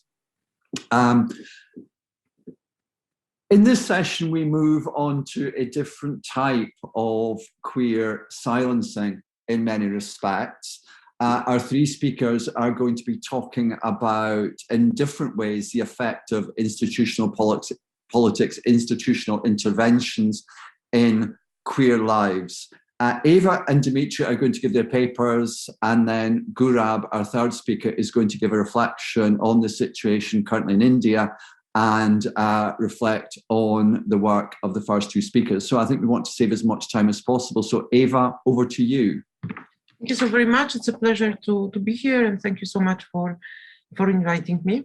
This presentation is a little bit sort of immediate intervention, as I was invited a couple of days ago. So please forgive me the maybe chaotic structure, and also only briefly mentioning the language, which is one of the central topics. I feel with my presentation, which is going to be mostly about fascism and the remnants of fascism today, I feel a little bit like somebody coming with, the Star Wars probably. So somebody coming from the Sith language, speaking in the middle of the rebellious camp of some kind. So basically, forgive me for interjecting so many of those really far right-wing notions, but I have to in order to make the presentation. So first I want to thank Ramsey and Derek for the invitation, obviously, but also I need to thank to Paulina Pająk, one of the activists whose work I'm going to be discussing later, but also one of the scholars who is with us on this conference and hopefully also in this panel. For being here, for doing the important work on the Atlas of Hate map. By the way, the link to the map is already in the chat. So if you want to take a look at this interactive map that depicts the spaces in Poland which have signed various versions of official documents, which theoretically are talking about normal family and traditional family, traditional lifestyle, etc., but are perceived as important legal in quotation marks tools to discriminate against the LGBTQ and plus communities and persons. So the map is already in the chat. So thank you to Paulina Pająk for doing this work, but also for correcting some of my first version of abstract elements, including the one that the activists who have made and who are still making the Atlas of Hate are not facing the criminal charges, but they are facing a lawsuit which is based on civil rights, so not the penal right, and luckily maybe about supposedly offending local communities, local officials. So that's the exact formula. So as I come from philosophy background, the notion of state of exception, the homo sacer, and fascism might sound a little bit like intrusion in this queer studies conference. I must apologize for this intrusion. Perhaps use the opportunity to think of it as the other of the queer narrative. The politics of the state of exception has its origins in ancient Rome, as many of you probably know. The law and the practice of the divide et impera, divide and conquer. The historical and theoretical details of this political option have recently been eloquently discussed by Giorgio Agamben, who in his Homo Sacer book series critically recapitulates the key legal and philosophical aspects of this doctrine, as well as its contemporary political presence. He focuses on refugees as the group marked as the Europe's others, the sort of enemy constitutive for strengthening the absolute sovereign power. In theory of the state of exception, the state powers differ from those discussed in democratic theories in several ways. These distinctions also separate fascism from other political doctrines. Theorists who referenced the ancient politics of the state of exception in modern and contemporary times have always been fierce partisans of despotic monarchy. Jean Baudin, Louis de Bonald, or Carl Schmitt, just to name a few theorists of that particular ultra-conservative option, have all built their understanding of politics as domain of sharp inequality between the sovereign monarchy grounded in God's law and disposing of an excess of power over his subjects, the subjects and those exempt of the law, the homini sacer, the holy cursed, I would translate it. In Carl Schmitt's times, these would be Jews, gay men, communists, and Sinti, Roma, and other groups. Today, as I argued at length in several texts and presentations, this would be the place of the LGBTQ plus persons and communities, sometimes also refugees, or as it recently happens in Poland, also women. So I'm looking also at women in the state of Poland today, where we are harassed and subjugated to this ultra-heroic version of nationalist politics. Maybe this is interesting, actually. I'm looking at women's situation as the situation of a group on which a particular version of nationalist heroism is enforced. So while men are enforced to be those brave, heroic, defenders of the nation, as typically in fascism, the women are demanded another version of heroism. Be brave, give birth, whatever the cost. So basically the current disputes concerning abortion have this heroic content and heroic expectations towards women, obviously gender-wise, situated on the binary opposite. So the private, the intimate sphere, the body, as being enforced to endure all kinds of pains in order to procreate, to give birth, and therefore support the nation. While men are obviously forced to accomplish this kind of heroic masculinity in the public sphere. So being, fierce defendants of the nation on the level of politics, army, if possible, street fights, whatever else that is away from the private. The politics of the state of exception based on homophobia, transphobia, queer and interphobia constructs the legal and cultural social patterns in ways aimed at sharply excluding the LGBTQ and plus groups and individuals behind the borders of citizenship. So we have a sort of distinction which is central, I think, not only in the current Polish politics, but also in several other countries, including probably Russia, quite certainly Hungary, and also in the US under Donald Trump, the queer LGBTQ plus communities were definitely pushed away not only on the margins of citizenship, but somehow pushed on the margins of the human. So this is the fascist element as well. As Agamben depicted, it is a relegation of the lives of those others to the position of bare life. This is quite an important notion of, only maintaining the biological functions, not having a life understood as a social, cultural, political agency, but the agency of the organism solely limited to survive.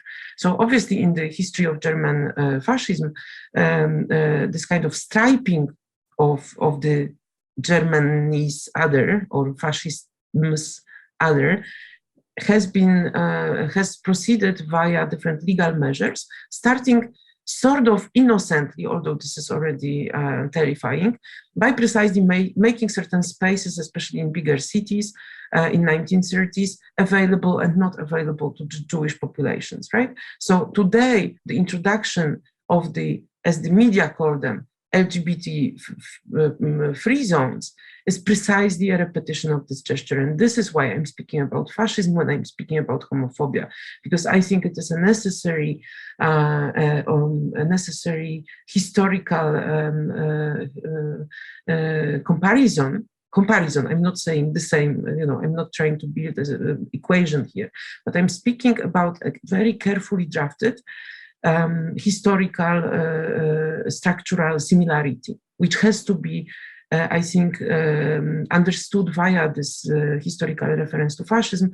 Otherwise, we have to invent this whole story anew, while we don't need to, because I think it's deeply rooted in how fascists were precisely striping their other of different rights, of the zones they could walk, then of the titles they gathered, of the money they collected, of the social positions, then later of their rights, like fundamental right to health, security, etc.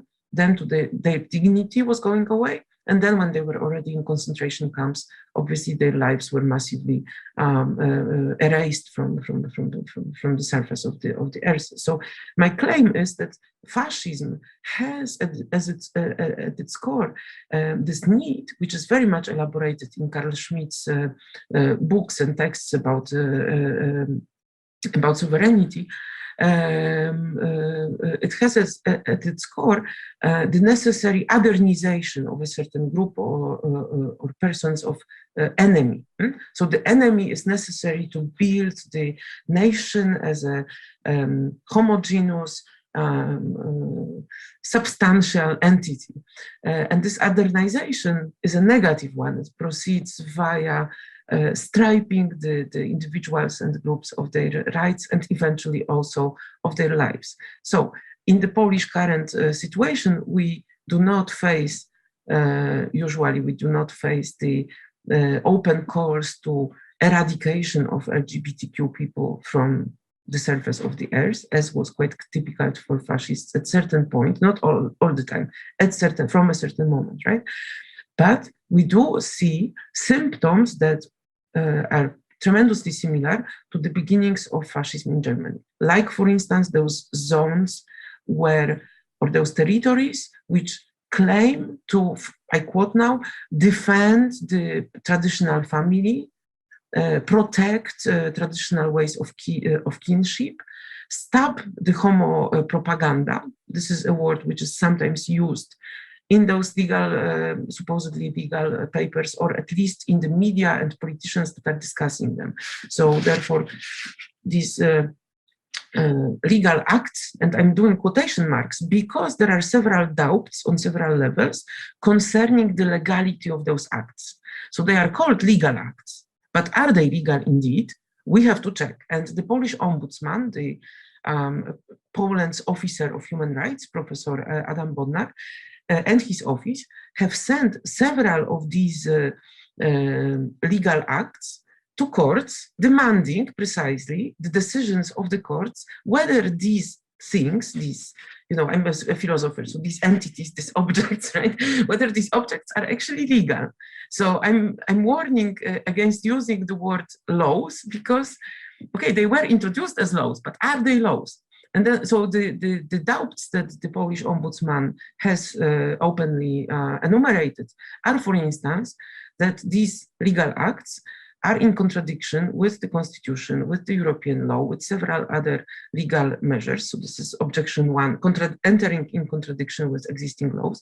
Secondly, the local governments and municipal governments and rural governments, sometimes rural authorities, are entering in the steps of the central power. So either the parliament or the Supreme Court and other entities which are much more central in the Polish state's power structure. So there is this contradiction. And there are also openly discriminatory phrases in some of those legal documents. Like, for instance, protecting from homo propaganda. Well, this is something that really demands discussion, whether it can be inserted in a Polish act of law, because most probably the constitutional law about protecting the Polish citizens from any form of discrimination, any form, this is the Polish constitutional formula, any form of discrimination, this is broken by these legal acts. So several, I think, up to 10 of these laws have been sent to different courts with the demands. I'm also coming back for a second to the topic of fascism and why I'm talking about fascism. I think also one of the core elements of fascism is that it's based on this very heroic and very machist version of the political subjectivity. So in fascist society and in fascist political theory, the distinctions are not only between the citizen and those who are excluded beyond the margin of citizenship and also humanity, but also there is a distinction among those who are considered to be citizens between these political subjects, those who can and do participate in the public sphere and politics, which are men, obviously white, obviously straight, etc., etc. So this is somehow traditional Aristotelian, version of the public sphere. But this bravery and heroism are central for fascism. So I'm claiming that in Poland now we are witnessing this heroization also on the side of the women, with this demand to give birth no matter what, basically to expose our bodies to all kinds of dangers, bravely and heroically. This was also very fundamental in the Nazi Germany. So obviously all the lessons on contraceptives, all the abortion rights, feminist politics of the time were also stopped precisely because of sort of heroism that was demanded from the German women to maintain. So heroism and bravery. So therefore, what I call anti-fascism, and as I was asked by Ramsey to present on my book, upcoming book, Feminist Anti-Fascism, so I want to make a little advertisement now. The Verso Publishing House is soon publishing my book called Feminist Anti-Fascism, The Counterpublics of the Common. So I'm describing over there all kinds of mechanisms and aspects of anti-fascist politics. So I'm thinking of weakness, of everyday, of the non-heroic as central elements of the anti-fascist politics. So I'm looking at, and this is quite queer. I would say it's queering sort of the understanding of what a political subject of anti-fascism can be.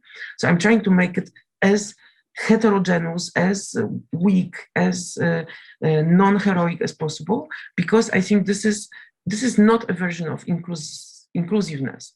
I'm quite against certain versions of inclusiveness, as there is always a huge doubt about who and what gives us the right and legitimacy for including. So I never feel entitled to include anybody. I'm thinking that this society has produced a lot of anti-fascist politics before I was even born or thinking about anti-fascism. So I don't feel entitled to include anyone. I feel that so this concept of anti-fascism is also rooted in this understanding that the social life is usually preceding, our theoretical understanding. The good job of a, proper theoretical conceptual work is to maintain a certain reflexive stance, a certain understanding and terminology work that is not alienated from the social context, but is trying to give it a rational expression. So, as you see, a good Hegelian education is of some kind. So basically, the anti those spaces where the zones of exclusion and marginalization of the LGBTQ communities are introduced are covering, and I'm going to show you now the large part of Polish map. It's up to 1/3, depending on how we look at it. So the red spaces, I hope I'm sharing now the space. The red spaces are those where different laws depicting usually the conservative traditionalist Polish family politics have been introduced, and most LGBTQ people are feeling threatened, by this practice. And on the other hand, activists such as the brave people who made the Atlas Nienawiści, the Atlas of Hate, so Paulina Pająk, Paweł Preneta, who made the interface, Kuba Gawron, and also in collaboration with Kamil Maczuga. So these 4 people have been facing threats of criminal charges, and now they are facing not only threats but also actual civil law-based charges because of doing it. Of doing this map. There are also numerous organizations which are against homophobia, against transphobia, which are engaging in combating and criticizing those zones, and they also received threats. There is at least one artist, Bart Staszewski, who has been photographing the areas in Poland where this kind of laws have been introduced and pointing to the fact that they are LGBTQ plus exclusive. There are also journalists who have been writing about it, and there are journalists and writers who have been challenging right-wing fundamentalist organizations that have been central to introducing these zones into practice. So the organization Ordo Iuris, obviously, technically it is an association of ultra-conservative lawyers, is behind most of the most of those documents that became that are introduced as laws in various Polish territories. So anyone who tries to discuss with the Ordo Iuris immediately is threatened with different charges, criminal and otherwise understood. So to close it, I'm going to try to say that the people who make the Atlas of Hate have got together quite in a grassroots way. Their forms of resistance are extremely ordinary. They are basically doing a lot of cartography and kind of reference making. So something that anyone could do, and yet the effort, the amount of work, and the accuracy with which they chose the formula for giving all of us this information was crucial for anyone's understanding how big those zones excluding LGBTQ communities already are. we had no idea. Everybody was thinking, oh, this village, that village, whatever. And then the map sort of puts it together, and now we understand how huge this process has become. Thank you very much for your attention, and thank you, Paulina. Hopefully you can hear it for your work. Thanks a lot.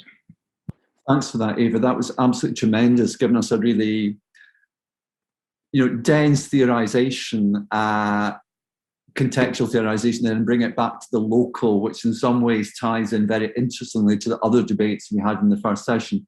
But I think we should pass right away to Dimitri for his presentation on Russia, which I think will tie in really interesting ways with what Eva's saying. And of course, we'll come back to Eva later on. Thank you.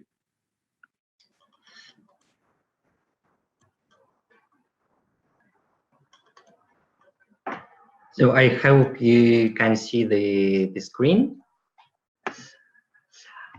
So Russia decriminalized homosexuality in 1993, and after that, there were some attempts to recriminalize homosexuality, and started from 2006 in some Russian regions.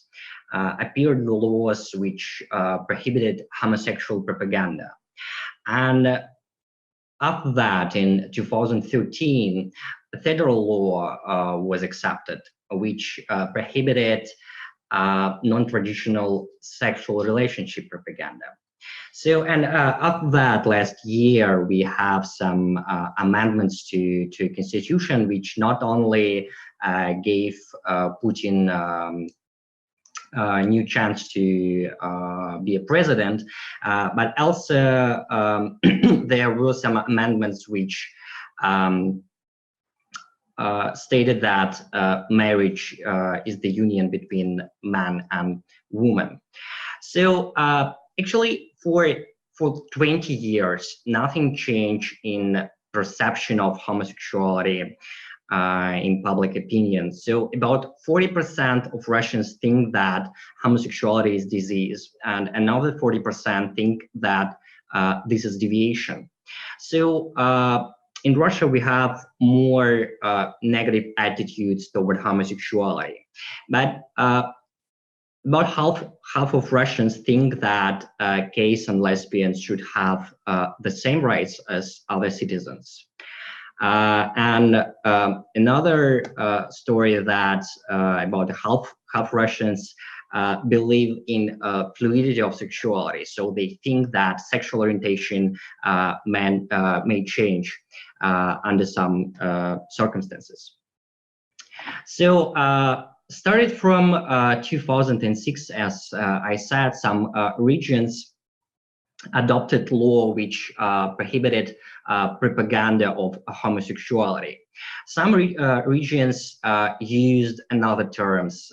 So in Russian, they use the term homosexualism. So with ism at the end. Some regions added transgenderism, bisexualism, lesbianism. Some regions used the Russian term for sodomia, мужеложество, and some of them used in one article words like pedophilia in the same paragraph. So this whole situation led to federal law, but legislators changed the propaganda of homosexuality to propaganda of non-traditional sexual relationships. So in new constitution, there is new amendment about federal structure and the joint jurisdiction of Russia and the regions, about the protection of family and protection of institution of marriage as union between man and woman. And Constitutional Court, when it was discussion about the Constitution, judges of Constitutional Court said that this is okay to have this amendment, but we should prohibit discrimination based on sexual orientation. So I used transcripts from official websites by a few keywords to see regulatory narratives about propaganda law and these constitutional changes. From 2009, the word sexuality appeared in discussions about children protection, like molestation or children pornography. So discussion about sexuality was constructed on children's sexuality. Then, after propaganda law adoption, a few times Vladimir Putin referred to propaganda of pedophilia and homosexuality. So, for one journalist, he said, you should read the law carefully and see what is called. And the law is called on the prohibition of propaganda of pedophilia and homosexuality. So, referring to pedophilia, Putin criticized European parties that propagandize pedophilia and the possibility of legalizing pedophilia. So, in these terms, this propaganda law helps to resolve conflict within the country. So, Putin said once, imagine if we had such an organization that promotes pedophilia. Well, listen, I think that in some regions of the Russian Federation, people would take up arms. So such conflict really was when anti-pedophile patrols were created in the regions, which arranged fake date with gays, mocked them, filming everything on camera and posted online. So the law essentially put such organization under control, since now there is a rule of law regulating anti-violent actions against propaganda. So after that, one of Russian Senator Konstantin Dobrynin publicly opposed one such organization, Occupy Gerontophilae. So the adoption of the law forced the authorities to justify themselves and started a discussion about homosexuality. On the one hand, the authorities pointed to the need for anti-discrimination principles in relation to sexual minorities. On the other hand, the need to protect children and demographics from incorrect sexual attitudes. So traditional values discourse became a part of rational national defense strategy adopted in 2015. Secretary of the Security Council, Nikolai Patrushev, published an article in 2012, a year ago, to support constitutional changes, claiming that spiritual and moral values of society is the basis of state sovereignty. So the Western policy of supporting same-sex marriage is imposed to the states, which causes resistance and protests of the heterosexual population.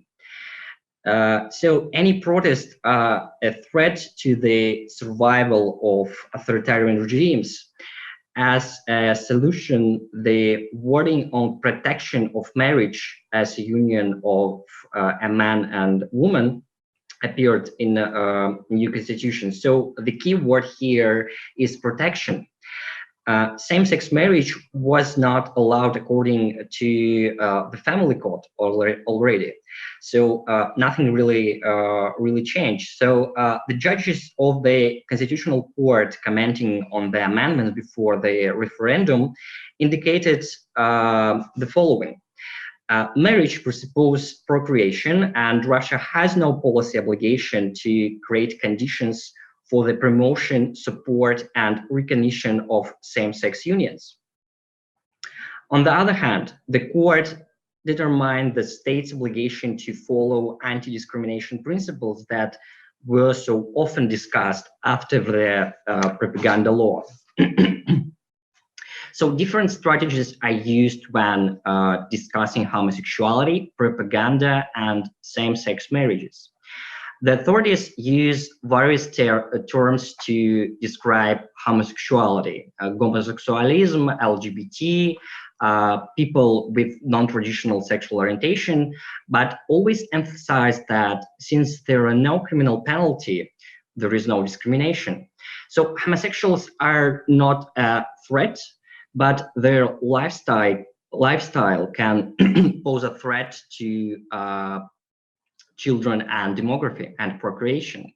So the problem is not in orientation or people, but in the relations.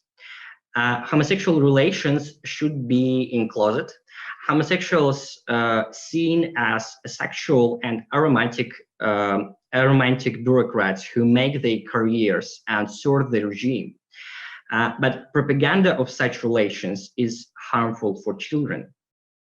So commenting the law, parliamentarians and presidents use term non-traditional sexual relations and even forms of sexual interaction between people.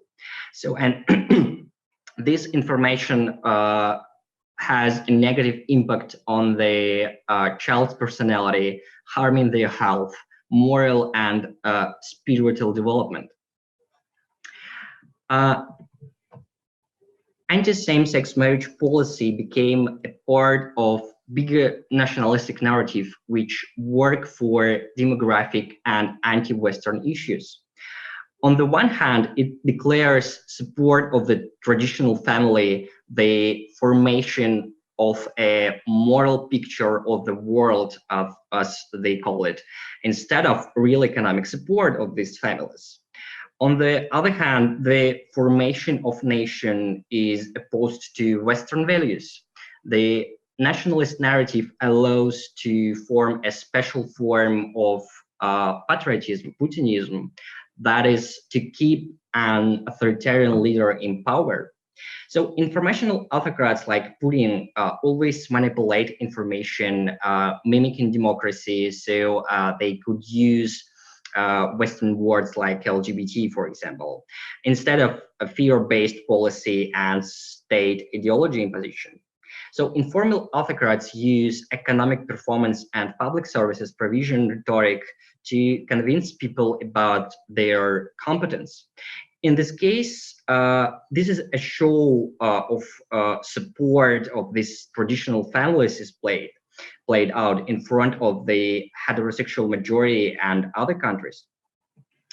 On the other hand, the previously stated anti-discrimination principles work for the homosexual elite, which the regime need to co-opt.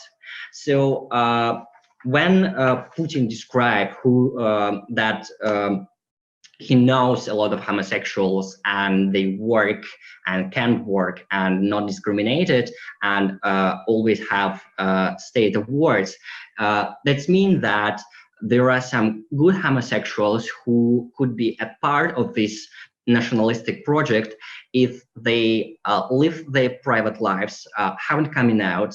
Probably it's best for them if they have traditional heterosexual marriage. And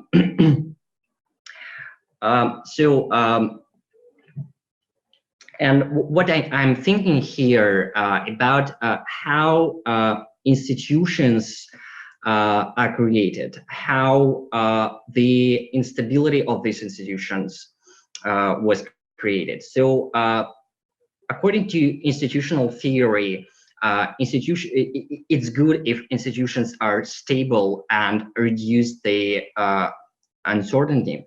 But in the case of propaganda law, we have unstable discourse because somehow it's hard to have anti-discriminational principles and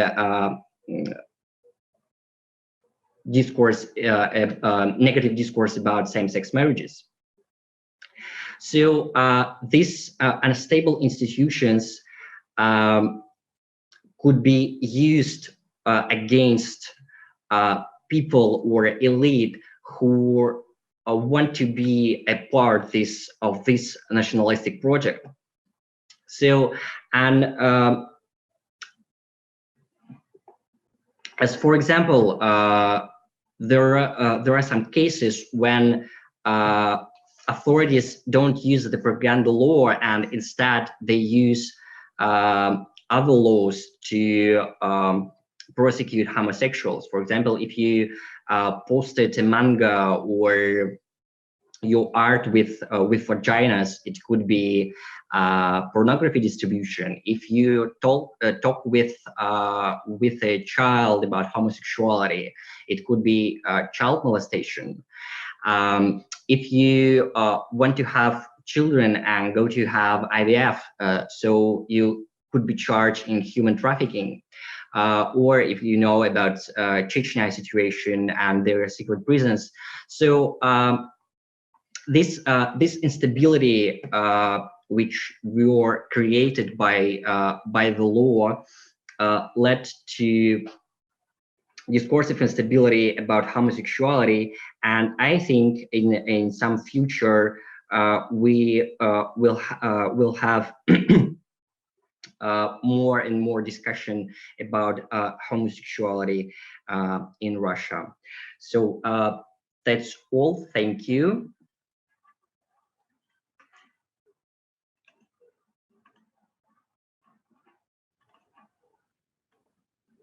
Thanks very much for that, Dimitris.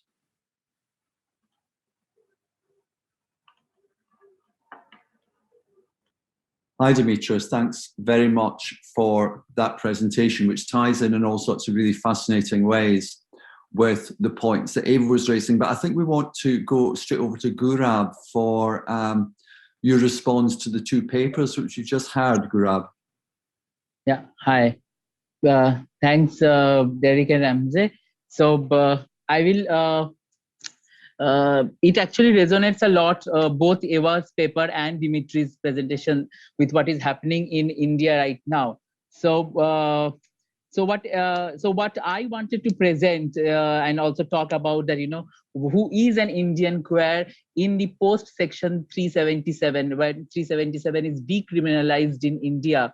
So who is this Indian queer according to the present government? So, but what Eva talked about, and we have protested in India also about it, about the LGBT-free zone in Poland. And so this resonates with the new law that the government wants to bring in. I hope that some of you know about it. It's called NRC and CAA, which is actually taking India by storm, because the government wants to set up concentration camps. And the government wants that anyone who is an illegal citizen, who cannot prove that their family crossed the border before 1947 and settled in India, would be termed as illegal. And obviously, this has to create a very hyper-Hinduized nation state, which the government is trying to do right now. So, but what we have discussed about it, and one of the states in Northeast India called Assam was heavily affected by this, because it was also a border state with Bangladesh and Bhutan and Nepal. So what our survey and our fieldwork told us is that the transgender people in Assam, they do not have proper identity cards which would prove that they are Indian citizens. Because in India, transgender people are looked through the lens of mythology, ritual, there is an acceptance somehow. But what happens is that they don't have legal papers to prove that they are Indian citizens. Now, in this present scenario, what happens is that what Eva talked about, the LGBT-free zone. So we always fear that there are lakhs and millions of people who are now considered illegal by the Indian government under this new process.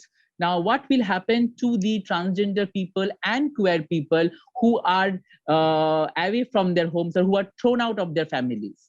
Where will they, how they will prove that this person is my father, mother, or grandfather, grandmother, this is my ancestral history. So that's a quite difficult situation that we are facing. And what Dimitri talked about, the Russia and the present laws in Russia, and particularly in Chechnya, where we see those hidden secret prisons where people are abducted, tortured, extrajudicial killing that happened, which also happens in India, by the way. We don't talk about it. A lot of Kashmiri young boys are abducted by Indian military in the name of terrorism, and then they are sodomized. They get infected by HIV, because I work with HIV AIDS people, and they get infected and then they're released. And some of these Kashmiri young guys commit suicide. They don't know what's the treatment of ART. And so this is very much happening in India also. But what I feel is that if you talk about theoretically, Jasbir Puar's homo nationalism, which is this hyper masculine nation state ideology with a set of ideas for homosexuals. And I think that both Eva, Dimitri, and my position as queer people from 3 different nation states would be is that the state always wants to discipline us. What Deleuze would say, that a control society. So the power of the nation state on the biopower that the nation state executes on us is to control and discipline queer people and co-opt them so that they can be used to constantly foreground what the nation state wants them to do. And that's what makes me remind of this thing, that every time we organize Delhi Queer Pride March, we always have multinational companies giving us fund. Every time we have this fight within our community while organizing the LGBT Pride March, also with the MNCs, because every time they approach us, we also tell them that, do you have sexual harassment law at workplace? Do you follow the rules? Do you pay minimum wage to everyone? What is your take on women employees and men employees in terms of wages, equal wages, and job security? So, and then we ask them also that, what about tribal rights? What about environmental rights? Because when we do Pride March, we also address these issues. And then we tell them that this is our release of the Pride March. If you agree with all these points, then only you can donate money, because we definitely need fund to organize a Pride March. But these are our points, agenda. And obviously a lot of MNCs, they back out. We also make sure that the MNCs don't bring their banner to the Pride March and hijack the space. We definitely allow young schools. There are 2-3 schools in Delhi who are actually having school queer collective, and they're constantly fighting against bullying, talking to their parents, trying to make Indian education system realize that sex education is important in school level. So we allow them to come with their banners, with their school uniform. They wear their school uniform, bring with their school banner, and join the Pride March. But then we don't allow these MNCs to come and give money to us and hijack the spaces. And we have been politicizing Pride marches quite a lot. Unfortunately, in Mumbai Pride March, it is very not politicized, because there are a lot of MNCs come, and we, some of us who we are activists and have been working for almost more than a decade now, we are constantly talking about these, pink wash, we all know, but we also want to talk about neoliberal policies and capitalism, that how these 2 things are coming together and hijacking the LGBT space. Now, before I went to the hospital, I was constantly fighting with a group of people from the western part of India, particularly Maharashtra, where the capital city is Bombay. So their point is that the LGBT movement in India is hijacked by the feminists and the left. The time has come for the Hindu gay men to rescue this LGBT movement in India. Now, when they talk about Hindu gay, they do not understand. They are constantly talking about caste. So caste is as problematic as race. So when they are constantly telling us that they belong to the upper caste, they are privileged, they are upper class and upper caste, and they want to create a nation state which is Hindu, which is hyper-Hinduized, as well as they want to create a nation state with gay men who are also Hindu. And that reflected in the recent marriage petition, which was filed in the Supreme Court, and the Indian government has said that according to the Indian government, marriage can only happen between a man and a woman, and the relationship or the contract of marriage which can reproduce. They will only consider this as the marriage and not same-sex marriage as a form of marriage. Definitely. Now, the problem is that these gay men, particularly in India, they're all for marriage. Now, we are not against marriage, but this cannot happen that post Section 377, when homosexuality is decriminalized in India, marriage is your first agenda. Your first agenda should be employment. Your first agenda should be social awareness, legal protection, that nobody can just term as that I am a lesbian or I am a gay man or I am a transgender person and harass me. I should have the legal protection to defend my sexual identity. Besides marriage, we should have employment, we should have health benefits. Note, there is no such national policy regarding STD or STIs or transgender people or people who want to have sex change operation in India. In 2014, Nalsa judgment was passed in India, which was a very progressive judgment, and for the first time in the legal system in India defined what they meant actually by gender. And transgender people are now considered as the third gender in India.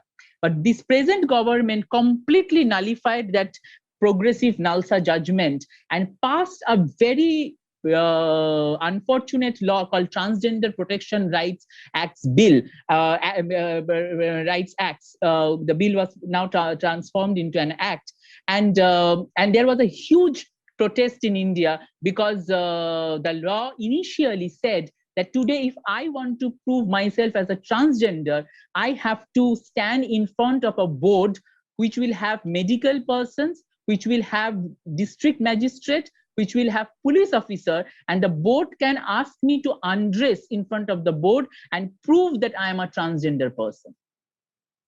And so the entire provision that had been taken away from me, that that if I am a transgender person, I should have the right to say that I am a transgender person. I should be able to identify my identity as a transgender, and not by a nation state which will have a board to give me the stamp that I am a transgender person. So with lot of fights and protests, this was taken away by from the act, but the act is still very much there. Similarly, the Surrogacy Act, which was also passed, it completely prohibits any homosexual person to have a child through surrogacy in India, or even to adopt. Adoption is also a big problem. So this present government, which claims that they have been very progressive to pass the LGBT, the 377 to decriminalize homosexuality in India.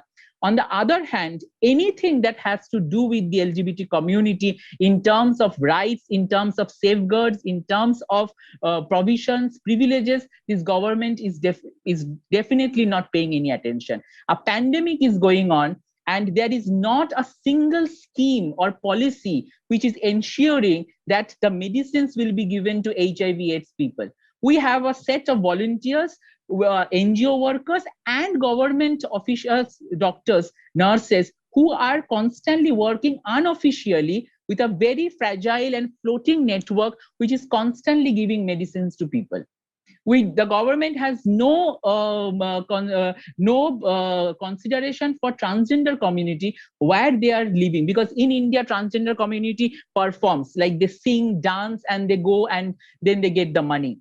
During the pandemic, when there is a lockdown, the transgender people cannot go and perform the rituals. That means their income is stopped. The transgender people in India are also sex workers.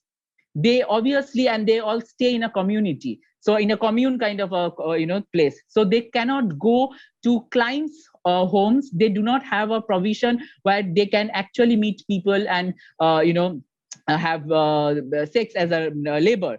So sex work as a labor. So all these things we are constantly asking the government, the state governments, wherever we are, the central government. But 1 year is over.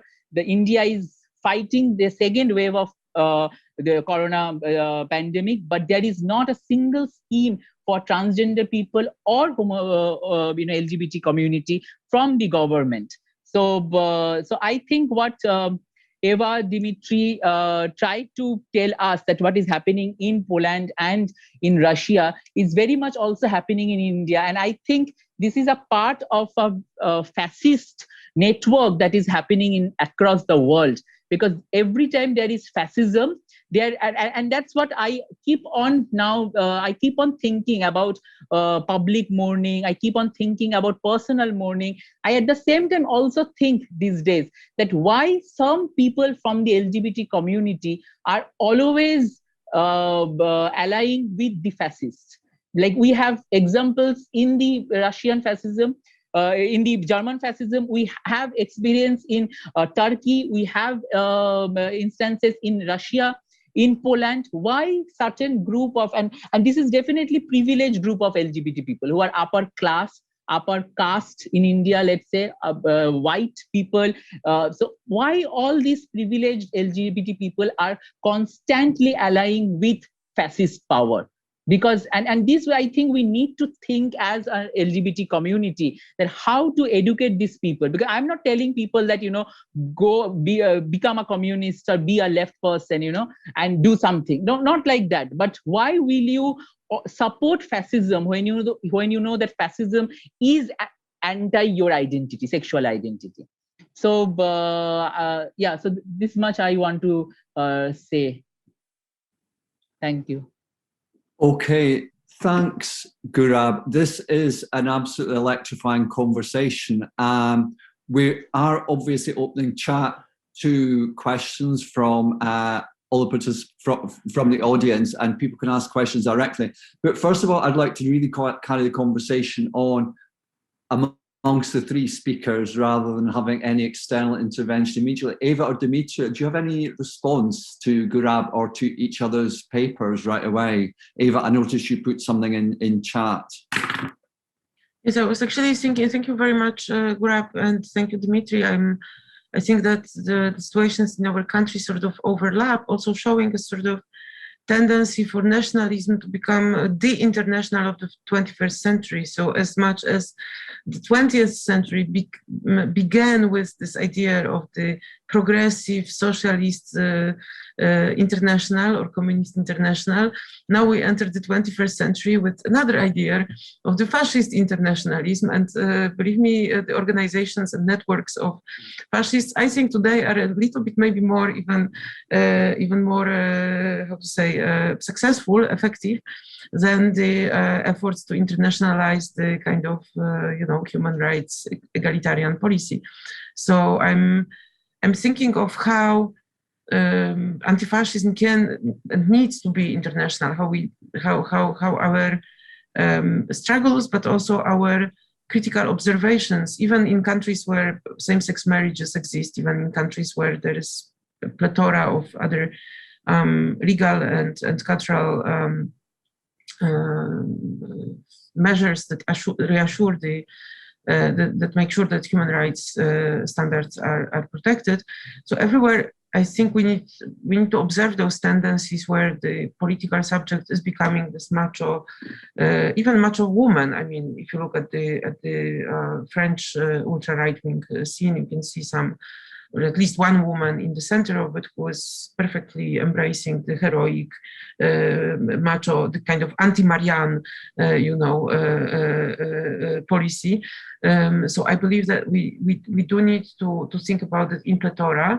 And in my paper, which I didn't read entirely, I have a small section on heterogeneity and on Chicana feminism, which for me stands as one of the expressions and strategies to express everything that makes fascists nervous. So the hybridity, heterogeneity, métissage, this process of constantly producing heterogeneous, non-straight subjectivity, and also language. So in Chicana feminism, this ability to speak a multiversum of languages at once is precisely a sort of anti-fascist, extravaganza.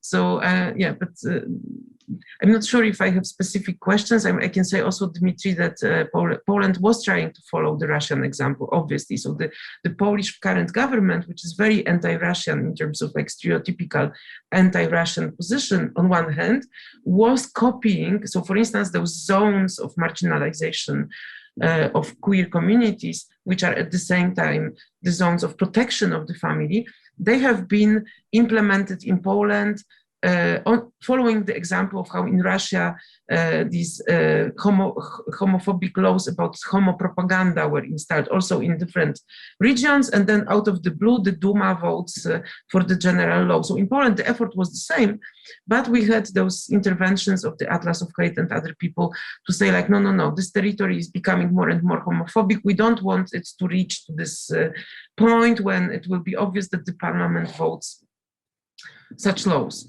So, and to Gurab, I have the question about the third sex. If you could tell us a bit more about how the transgendered persons are recognized, because you mentioned the specific court decision, right? But are there any other, and are regions of India also divided between what is the status of, you mentioned it a little, so these would be my sort of reactions. And thank you both for amazing presentations. Dmitry, do you want to come in first, then go to Gurab as a response to both Eva and potentially? I will respond later. Okay, Gurab, then if you want to respond immediately to Eva. Yeah, so India, like if we look at the transgender community, it is broadly divided into four big communities as big collectives depending on the direction. So eastern side, southern side, western side, and northern side. But then within all these, they have something called Dera, which means called commune. So there will be one leader in the commune who will initiate the process of castration. So the old ritual castration process is banned now, but they go to the nursing home or a local hospital and they get castrated. And then there is a ritual which is followed to embrace them, invite them into the commune. Some of the commune leaders are quite progressive, so they allow the transgender people to go and study now, because under the new law, transgender people can actually avail a reservation in colleges and universities to study. So when the castration happens, then they get a certificate, and then that certificate now tells them that they are third gender. And but the point is that now within the new law, if two transgender people want to marry, the law wants one of them to recognize as a man transgender and a woman transgender. When that happens, then completely the identity of transgender is taken away from you, because you are taken out of a box and you're putting back in another box again. So this binary the state want to create. And I'm happy that you also mentioned about the language, because language is very important. And in India, there are so many languages. And I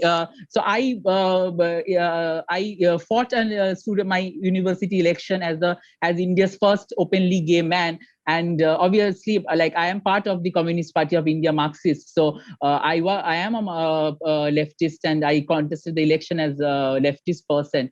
But the point is that I always think that there is no LGBT movement in India.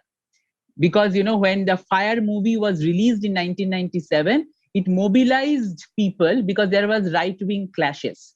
The right-wing, ultra-right-wing Hindu women came out and started beating up people.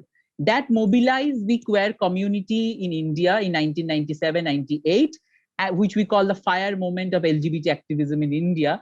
And after that, then, the legal process, NAS Foundation and all these things there, it happened. But if you ask me honestly, there is no politicization of the movement. And politicization of the movement will only happen when we'll take the LGBT movement from the city to the villages. And I personally, because I come from student politics, I personally believe that this will only happen if the student bodies, student political organizations take up the LGBT issues and take it to the villages. Because right now, whatever we are doing in metropolitan cities. Now, India with decriminalization of Section C-77, now India is part of the cosmopolitan queer cartography that, now India is very progressive. But it is not. People are still harassed. People are still they are called on the street. They are with different names, and these names are all in Indian languages, which is very interesting, because they are not talking. They don't call me gay. They would call me by an Indian name, which is like an aunt, or which is like a voluptuous sister-in-law, something like that, to say that, oh, you are an effeminate gay man. So it is important to also use these Indian terms and to generate more literature in Indian languages to politicize people. And you talked also about heterogeneity, and I'm happy that you mentioned heterogeneity, because I think right now the LGBT movement across the globe, the international LGBT movement, is also a movement about women issues, about race, about caste, about working class also. We cannot say that a working class man and a woman cannot be queer.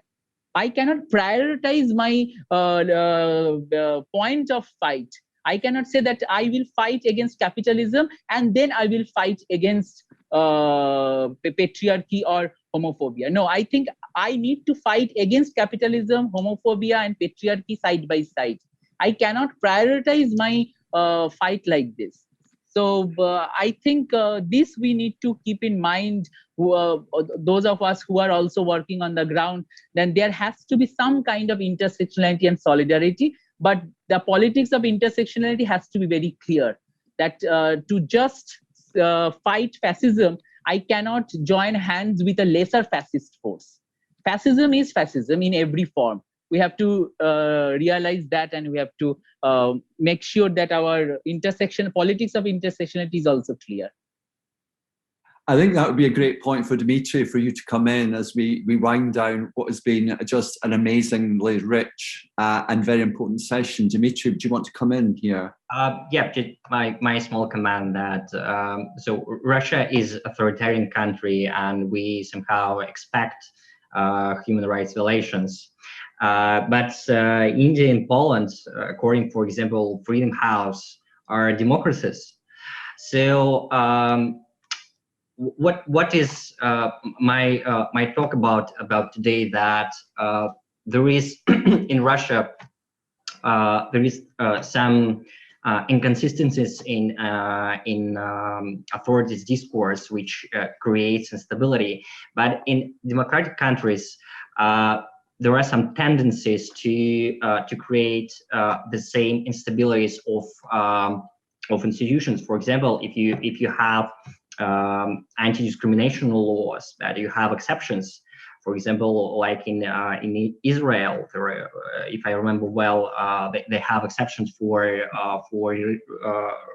religious people, and they now have a guy in the parliament who have very homophobic attitudes.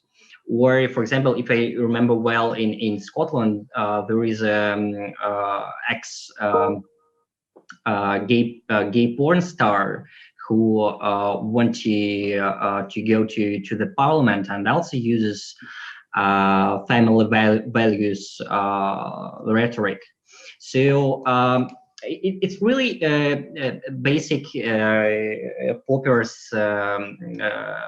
paradox of tolerance, when we create this instability in our institution, and they led to really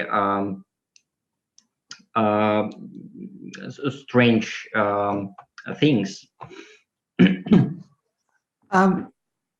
I think we are under pressure from time now, and I think we're going to have to draw this amazing session to a close. Unfortunately, there's not been the possibility for any response or intervention from the audience. A couple of questions in chat and responses. Ava, thank you for replying to Emily. in that way. That is really helpful.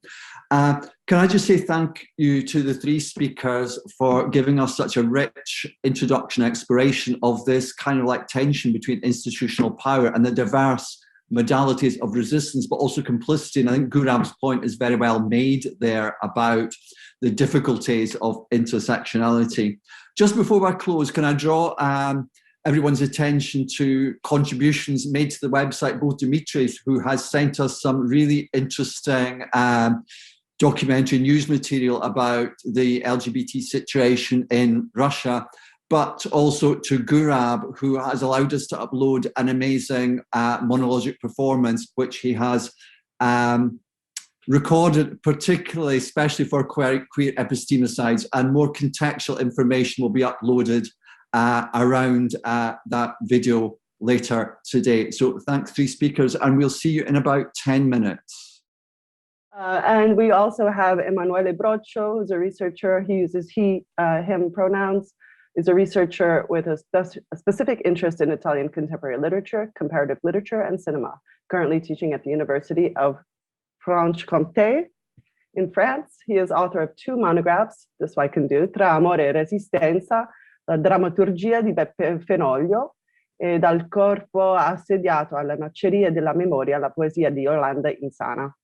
Broccio has worked with some well-known journals such as Narrativa and Chronique Italienne, publishing several essays. He's an associate member of Research Center for Italian Studies, CRIX, at the University of Paris Nanterre in France in February 2017. He was nationally recognized as Maître de Conférence in Italian Studies. And recently, in November, in Italy, he was nationally accredited as Associate Professor of Contemporary Italian Literature. And again, they have no titles. They're just going to give us all of their beautiful knowledge. So I'm going to pass it over. Thanks, Serena. Hi, everyone, and many thanks to organizers and to the speakers of this conference. So the study I'm going to present is part of a larger research which aims to examine, problematize, and enrich the literary LGBTQ+ Italian landscape through the exploration of a corpus of novels set and published in the 70s. I see this corpus an expression of a stigmatized minority pushed to the periphery. Today, I will focus on La Maschia, la prima storia da una comune gay. It's a novel written by Vittorio Pescatori in 1979, a little-known Italian gay liberation text that portrays this historical moment from a particular point of view. The novel represents actually a real queer commune in Milan, seen through the eyes of one of its activists. The author, Pescatori, actually lived in the queer collective in which the story is set. This novel has received little to no critical attention due to the lack of interest that Italian criticism, at least in Italy, has so far in general shown towards LGBTQ+ literature. It is no coincidence that the most relevant critical judgments expressed so far were made either by critics of Italian literature who live and work abroad, particularly in the English-speaking area where LGBTQ+ studies are much more widespread.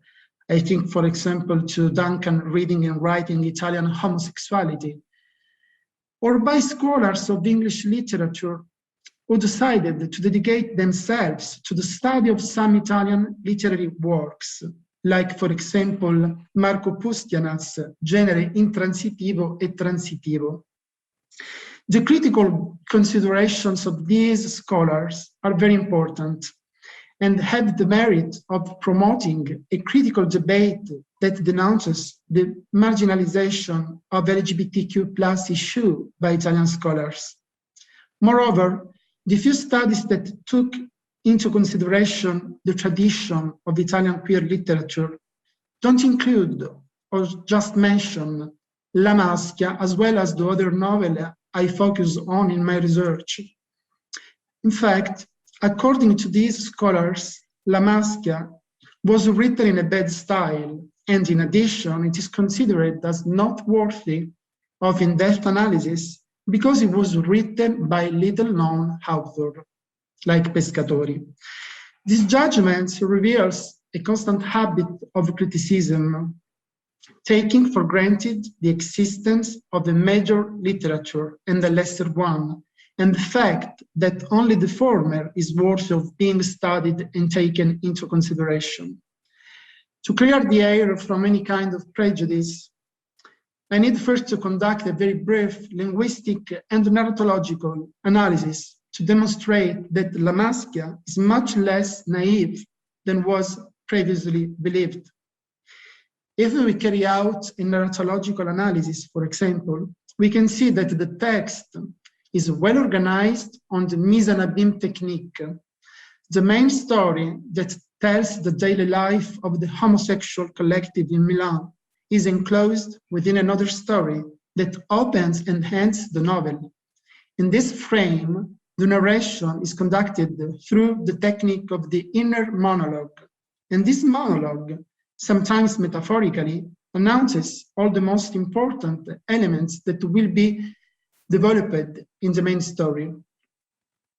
If we pay attention to the language, starting from the title of this novel, La Maschia, la prima storia da una comune gay, we don't have problem for the second part of the title, La prima storia da una comune gay, the first story from a gay commune. But the noun La Maschia is quite impossible to render in English. It represents the grammatical feminization of maschio, which is the masculine noun for male in Italian. The irony is that the very noun that refers to the male subject is queerly gendered as feminine. Since in Italian gender informs the very morphological structure of adjectives and nouns, linguistic subversions as represented and still represents a key element of everyday queer practice. And paying more attention to the language used in this novel, we can notice that it is not censored. On the contrary, it's easy to find different kinds of sexual insults towards queers. But the truly innovative thing is that these insults are used with different intention, following a practice that in more recent years has been identified by queer critics like Judith Butler in Excitable Speech. These words underwent in La Maschia a process of resemantization, thus acting against the same violence that produced them. In La Maschia, the referent homosexuality is reflected through a wealth of different names. The default term most used for the queers living in the commune is neither gay or homosexual, omosessuale, but frocia. Frocio is one of the many injurious terms used against male homosexual in Italy, which was proudly reappropriated by many of us since the 70s. I totally do agree with Pustinats when he observes that frocio, and especially its variant reverse-gendered form, frocia, the feminine one, could sometimes be translated into English as queer. For better understanding this novel, in addition to formal analysis, it may be useful to conduct a thematic analysis organized around a set of queer theoretical questions. First, starting from the sexual identity of the protagonist, we can underline the textual components that prevent the character from finding a real space of existence and instead relegate him to the sphere of abjection. Secondly, we can analyze the story by contextualizing it within the cultural and political disputes that crossed Italy in the 70s.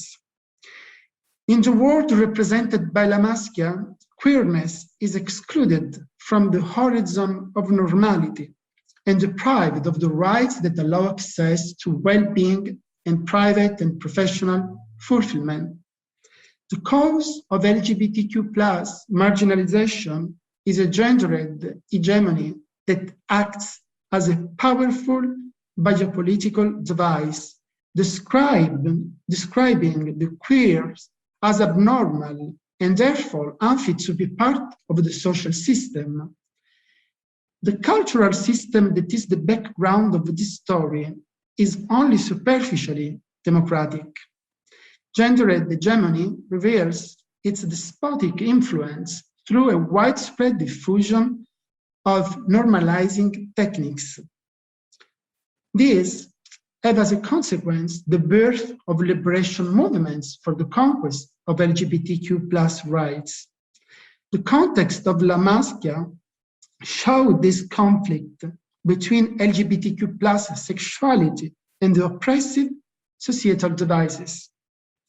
The general picture is that of a pervasive power that exercises its authority through arms and police, which in this case represents those institutions that accompany the subject from childhood, eventually forcing the individual to internalize an idea of normality that is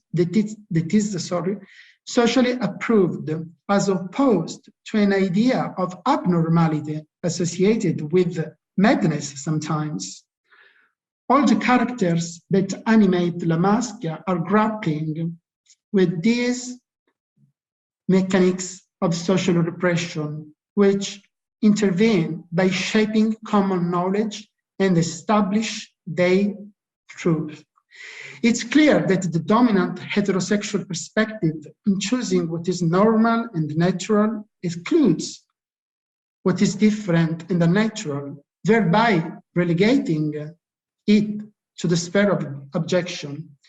The LGBTQ+ subject, who doesn't fall within the two culturally codified sexual orientations, represents an outcast. But in this heteronormative reality, unexpected things can happen. Rifts in society may activate a more dynamic, free and democratic organization of identities. I may just end by offering a few more observations based on my close reading of La Maschia. Particularly, I'd like to discuss the historical and literary contextualization of the novel, the cultural climate in which it was written, and how to place it in the Italian literary panorama. Historically, as I said, this is inspired by a specific historical reality of gay liberation movement of the 70s. However, in this historical field of the reference studies mainly speak of the Fuori group, which was, of course, the most important and well-known association in the history of the gay movement. While only recently particular attention is paid to the history of the LGBTQ+ community in its entirety, which also includes the historical and cultural events of collectivists of lesser importance. The story of La Maschia is inspired by these collectives of lesser importance. Even if fictional in nature, this narrative work is important for a better understanding of the historical context it describes. In line with an interdisciplinary idea of research, with the tradition that, at least in Italy, has often used literary sources for a better reconstruction of historical facts, I think to Dante or Manzoni, just to name a few names from Italian literary history. My final research aims to fill in some historical gaps in order to evaluate whether the imagery shared so far about the early years of the struggle for LGBTQ+ rights is correct, or whether it should be revised. The linguistic work of interpretation that I carry out before about La Maschia helps to understand how distant the queer association in Milan that inspired its story was from the Fuori group. It's known that Fuori, while fighting for gay rights and liberation, professed an idea of gay identity that was still chauvinist, also excluding other identities along the spectrum, like, for example, the transgender one.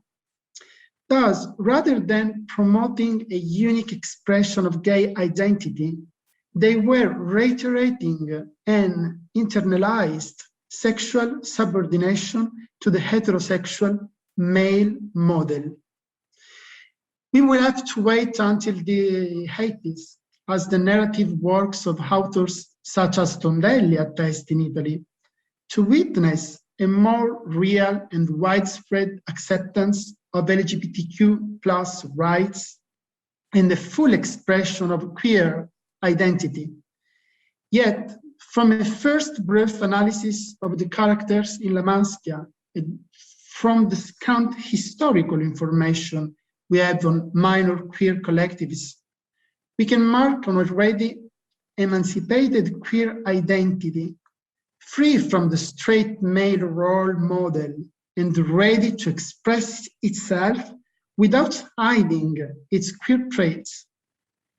If my final research will confirm what I am trying to argue today here, there is no doubt that we would have to rethink the history around the triumph of LGBTQ plus rights, real and fictional, seeing in this novel the literary anticipation of those freedoms that would arise with pride in the following years. On a literary level, it must be emphasized that La Maschia, as other novels of the same period, is anomalous with respect to the literary period in which it was written and published. Those were the year of the postmodernism, characterized by the rejection of the literary narrations that directly represented reality. While La Maschia is inspired by true stories, nonetheless, this novel seemed to have the purpose of inviting a reflection upon the social and cultural dynamics he wants to picture. Postmodern storytelling technique roughly reached the end of the last century. We will have again to wait until early 2000s to see the spread of a literature that has been named by critics as the new realism, in Italy often referred as ritorno alla realtà, be back to reality.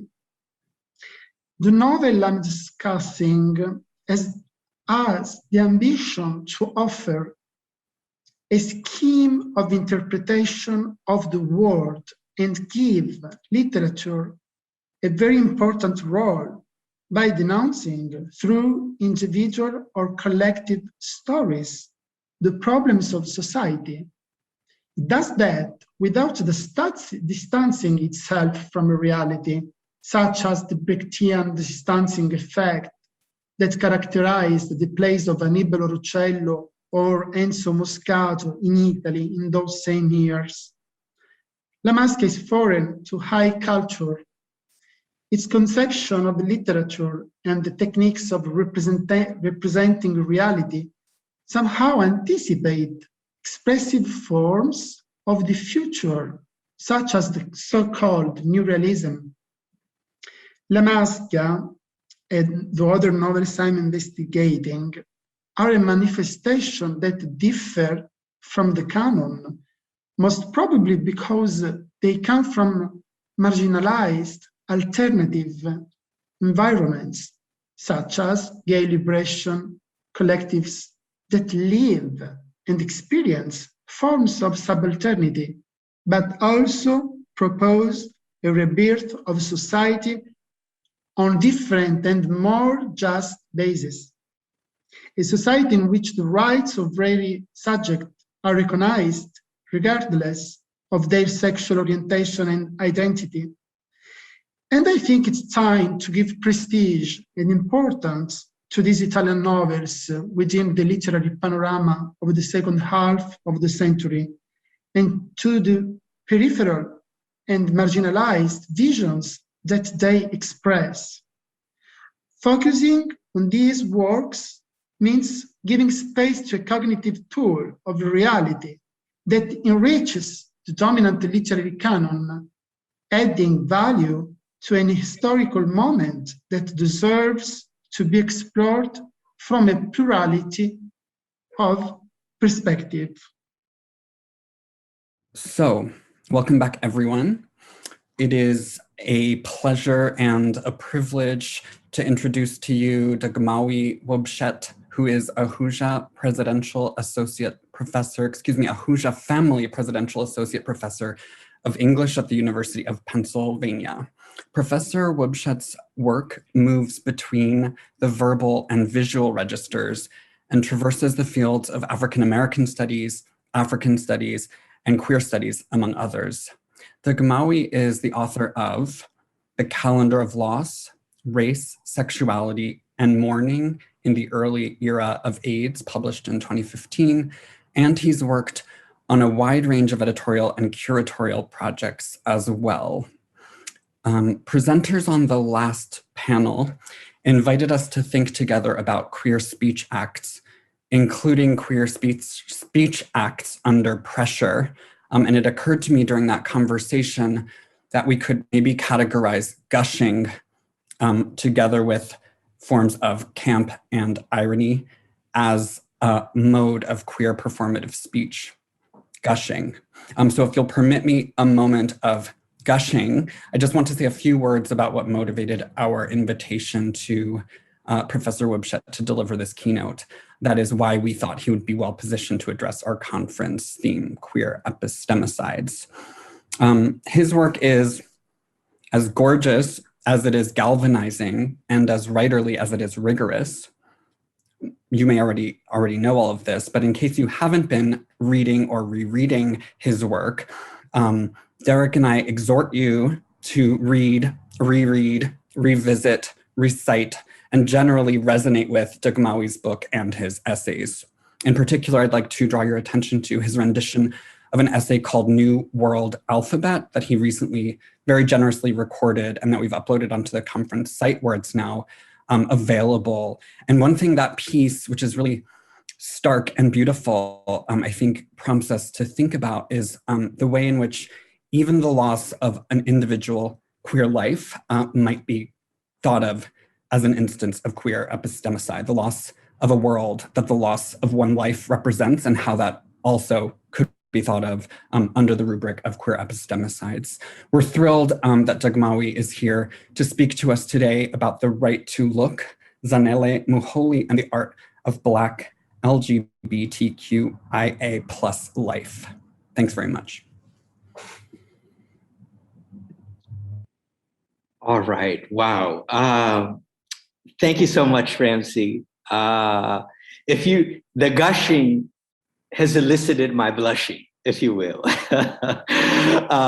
Well, thank you to you and to Derek for organizing such a fantastic conference, as we've seen from this afternoon, how expansive it is, and just the diversity of perspectives that are represented. So I hope you are already beginning to see, we have a day left tomorrow, but already you're beginning to see the fruits of your labor. I also want to thank Sam for creating the beautiful conference poster, and also the just exquisite online platform, the website for the conference, and also thank others at St. Andrews who've made this conference possible. So I'm deeply honored to be here and join all my colleagues who are participating in this conference, and very much honored to present this keynote. Okay, so let me share my screen. All right.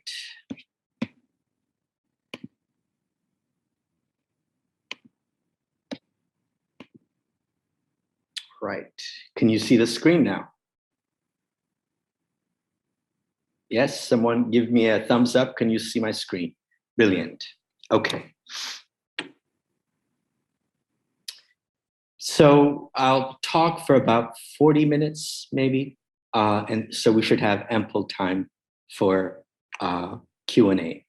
And the essay is divided into 4 different sections. The right to look. I am so taken by the face, I lose sense of the photograph, summoned first by Ghazi T. Zuma's gaze, a fearless, quiet beckoning that says to me, as if channeling some sacred vow of human conduct and communion, I have the right to look.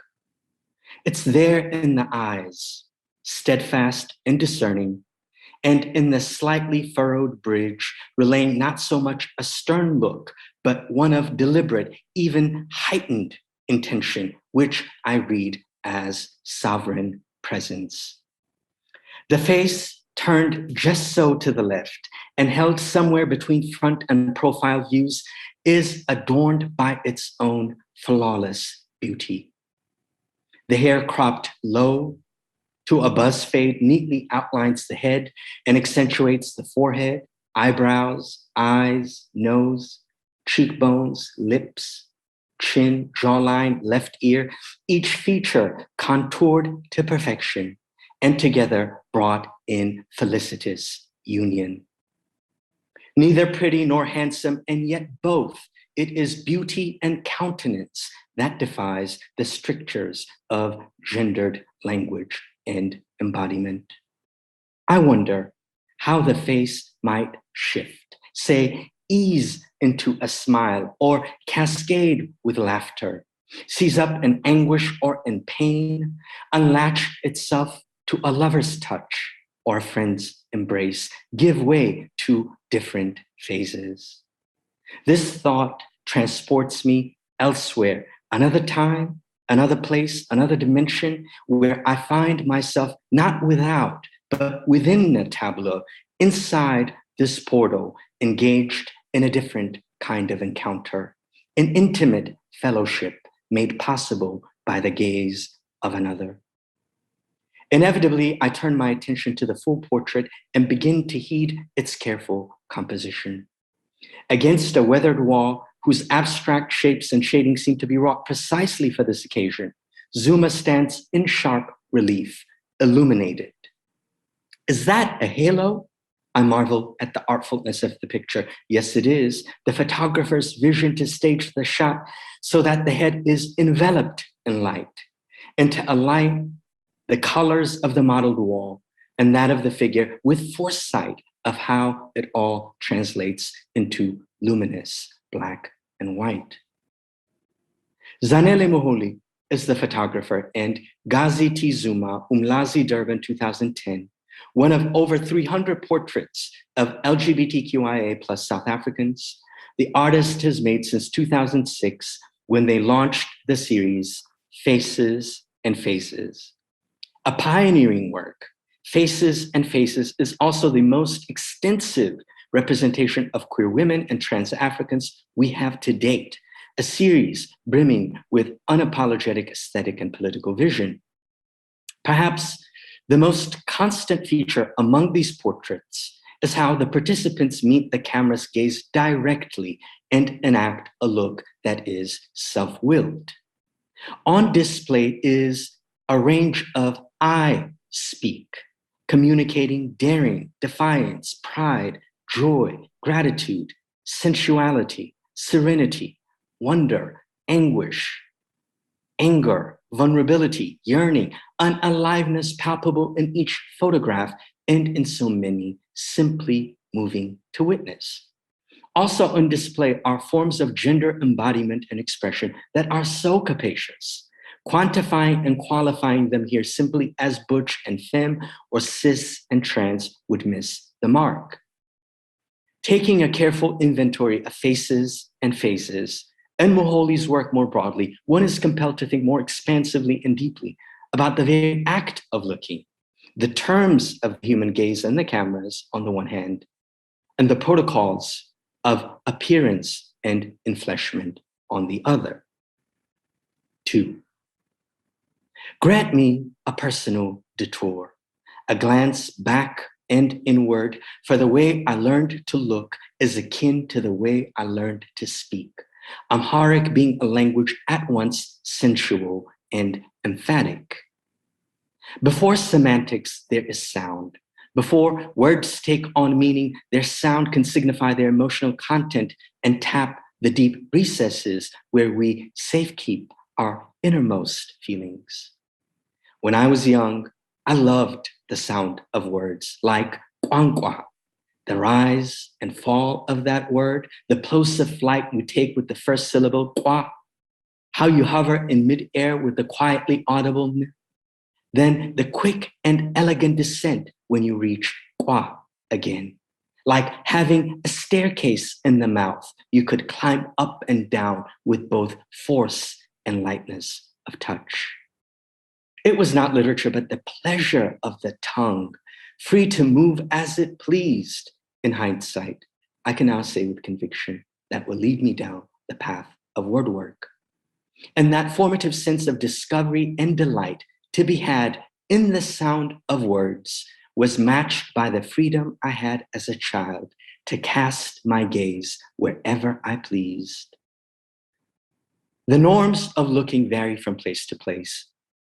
It's impolite to stare in several cultures, even outright rude. You stare too long, you're liable to invade someone's privacy or likely to make them feel self-conscious.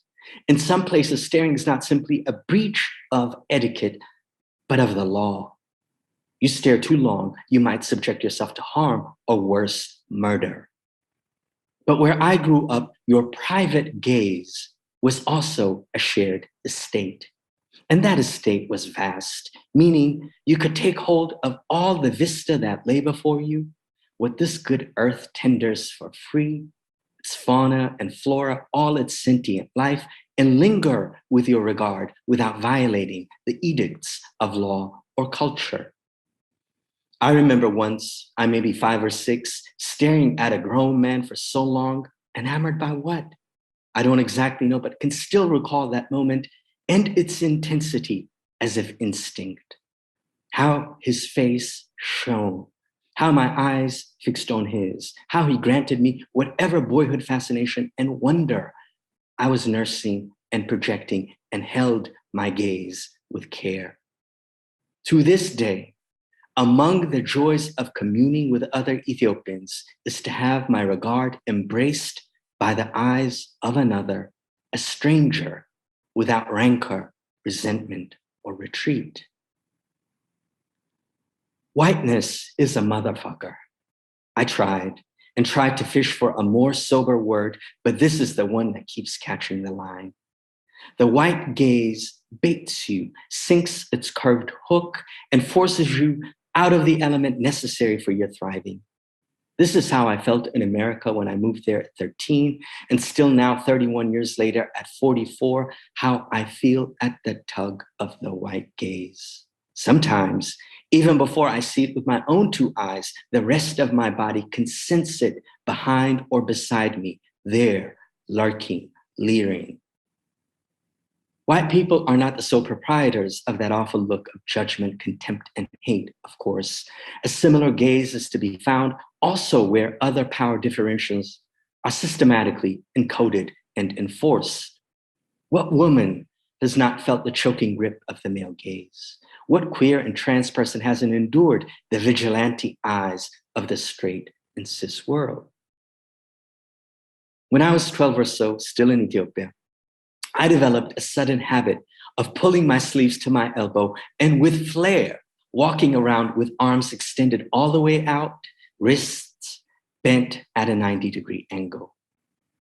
Bless his soul, my father, my sole custodian at the time, never said a word about it, nor did my older brother nor my boyhood mates. Until one day, friends of my father's girlfriend who'd come over our house looked at me askance, then checked me. And asked with derision, "Oh, really? Do boys do that now with their hands?" I still can feel the seizing up of my body and the gesture I had offered freely to the world, can recall a queer boy's wild abandon, crushed, his sissy mannerisms curtailed by a scathing straight tongue and razor-sharp gaze. How true the Amharic expression, Ainu tru koraju falaju, cut and felled by those eyes. 3. The eye is a marvel, aperture of astonishment. And yet, without lifting a hand, much like the tongue, it is a body part we deploy to injure the other, each other. Put aside the fact that we have turned such a marvelous organ towards inimical ends, for the ways of our species to cause harm are endless, and consider more narrowly, if you will, how the modern world has instrumentalized a tyrannical gaze. In his foundational work of Black thought, The Souls of Black Folk, W.E. Du Bois identifies the gaze as a principal mechanism of white power, an apparatus by which a person is transformed into a possession, being reduced to problem. At the very outset of the book, Du Bois recalls what made him aware of his racial difference for the first time in his life was a rejection unveiled by a mere glance. He writes, you have the text in front of you, quote, I was a little thing away up in the hills of New England where the dark Housatonic winds between Hoosac and Taghanic to the sea. In a wee wooden house, something put it into the boys' and girls' heads to buy gorgeous visiting cards, 10 cents a package, and exchange. The exchange was merry till one girl, a tall newcomer, refused my card, refused it peremptorily with a glance. Then it dawned upon me with a certain suddenness that I was different from the others, or like Mayhap in heart and life and longing, but shut out from their world by a vast veil. What's most remarkable here is not the novelty of the anecdote, neither the sour exchange between a Black boy and a white girl, nor a Black boy's dawning sense of his otherness, but the precision with which Du Bois characterizes the power reinforcing the glance, one designed to cower the recipient of the look into submission, an imperious look closed off to plain entreaty or formal challenge. It's following this anecdote that Du Bois famously characterizes the internalized effects and psychic toll of the white gaze on Black people as, quote, a peculiar sensation, this double consciousness, this sense of always looking at oneself through the eyes of others, of measuring one's soul by the tape of a world that looks on in amused contempt and pity, unquote. Du Bois's insight is elaborated further a half century later in Frantz Fanon's classic work, Black Skin, White Masks. Fanon begins the chapter, The Lived Experience of the Black Man, much like Du Bois, using the personal as conduit to theorize white interpolation. Quote, dirty and or simply look a Negro. I came into the world anxious to uncover the meaning of things, my soul desirous to be at the origin of the world. And here I am, an object among other objects, locked in this suffocating reification. I appealed to the other so that his liberating gaze, gliding over my body, suddenly smoothed of rough edges, would give me back the lightness of being I thought I had lost, and taking me out of the world, put me back in the world.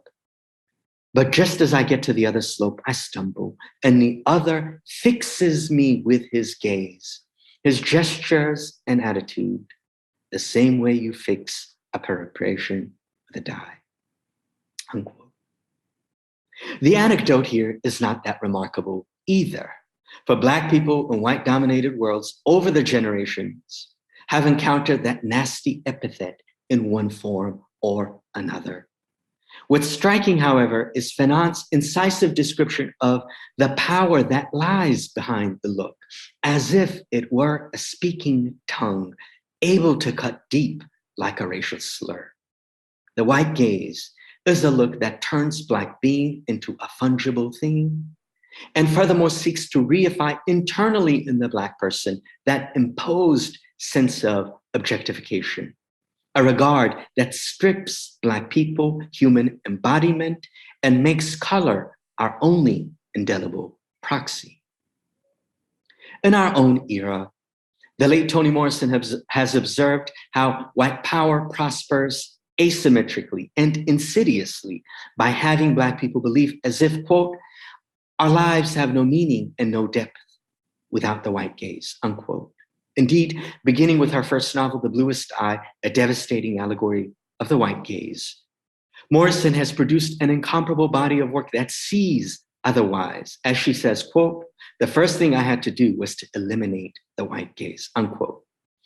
Doing so has enabled her to envision a literary landscape that could, quote, accommodate our complicated passion, not our vanities, but our intricate, difficult, demanding beauty, our tragic, insistent knowledge, our lived reality, our sleek, classical imagination, unquote. Light, cornea, pupil, iris, lens, retina, optic nerve, tears, all essential to clear sight. But our visual perception is also governed by our disparate personal and cultural experiences. And moreover, it takes a critical eye to undo what power obscures. I'm belaboring the point about the tyranny of the white gaze because not only has it menaced our lives, it's also warped modernity's vast visual record. From the Costa paintings of colonial Mexico to passbook mugshots of apartheid South Africa, in white eyes, Black people have been rendered mainly through, quote, the typology of taint, of stain, blemish, sullying spot, unquote, to borrow the poet Natasha Trethewey's acute characterization. At bare minimum this, the onus of Black image makers has entailed doing away with a cruel and blinkered white Western vision that either tarnishes the Black body or erases it from view altogether. Of course, the white gaze isn't formed in a vacuum, for race as a category doesn't exist in isolation from others. As Black feminists, queer, and trans scholars have taught us, a formative and governing modern construct like race directly impinges on other markers of identity like gender and sexuality. Recall how Hortense Spillers begins her pathfinding essay, Mama's Baby, Papa's Maybe, an American grammar book. Quote, let's face it, I am a marked woman, but not everybody knows my name. Peaches and brown sugar, sapphire and earth mother, auntie, granny, God's holy fool, and Miss Ebony first, or Black woman at the podium. I describe a locus of confounded identities, a meeting ground of investments and privations in the national treasury of rhetorical wealth. My country needs me, and if I were not here, I would have to be invented, unquote. Although Spillers focuses on the particular amalgam of race and gender in the making of American civilization, her theoretical insights have broader reach in examining how racialized gender operates also under other colonial settings. While there's an important distinction to be made between a Black diasporic experience inaugurated in the Middle Passage and an African continental experience forged in the crucible of colonial rule, the formation of white supremacy in Africa and in the diaspora relied nonetheless, as Spillers says, on a theft of the body, a willful and violent severing of the captive body from its motive will, its active desire. Under these conditions, we lose at least gender difference in the outcome, and the female body and the male body become a territory of cultural and political maneuver, not at all gender-related, gender-specific, unquote. In the South African context, to cite one notorious example, the violence meted out on Sarah Bartman, Sarjeet Bartman, the uses of her body while alive as a captive spectacle and posthumously as a source of medical experimentation can be described aptly using Spillers's chilling words, quote, as high crimes against the flesh, unquote. Even if Bartman did not exist in real life, the Venus Hottentot had to be invented as an archetype to wet colonial fantasy, and concomitantly, her Black ungendered body seized to enact the fiendish violence that underwrites white supremacy. Recent scholarship in Black trans studies has illuminated also how race and sex gender have been powerfully conjoined, or is it untethered, in the making of the modern world. In Black on Both Sides, A Racial History of Trans Identity, the scholar C. Riley Snorton shows, for example, how in antebellum America, the enslaved deployed race and gender as fungible and fugitive identities, and in so doing, enabled their escape by unhinging these ostensibly fixed social categories from the hegemonic casing. From lesser-known ex-slaves to famed ones like William and Ellen Craft and Harriet Jacobs, not yet, fugitives, says Snorton, quote, disguised in female attire or dressed in the garb of men, made use of gender fungibility as a contrivance for freedom, unquote. Building on Spillers's insight about the loss of gender under conditions of slavery, Snorton argues that, quote, the ungendering of Blackness became a site of fugitive maneuvers wherein the dichotomized and collapsed designation of male, man, masculine, and female, woman, feminine remained open, that is, fungible, and the Black figurative capacity to change form as a commoditized, being engendered flow. He adds, in this regard, captive flesh figures a critical genealogy for modern transness, as chattel persons gave rise to an understanding of gender as mutable and as an amendable form of being. No less performative, but lacking a clear biologized semiotic referent, fungibility expresses how ungendered Blackness provided the grounds for trans performances for freedom, unquote.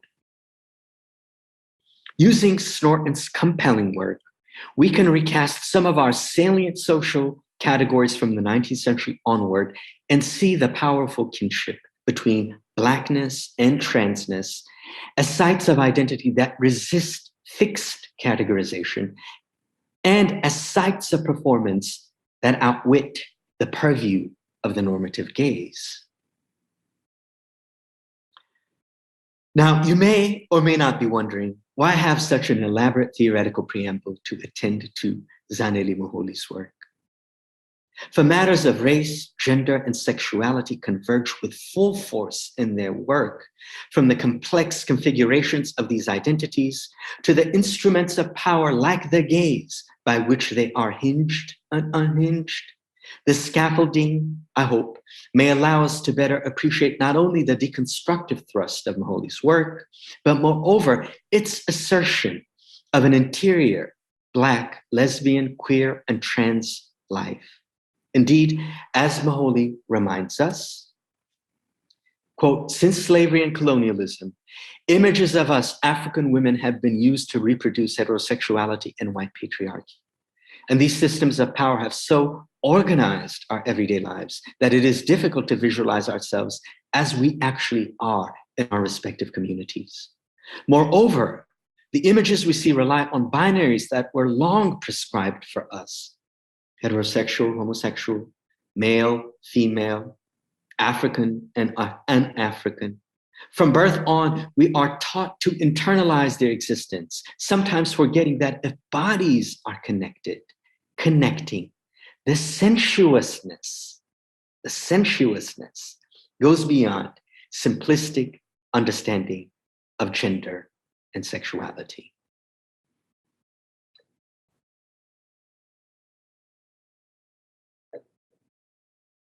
Four,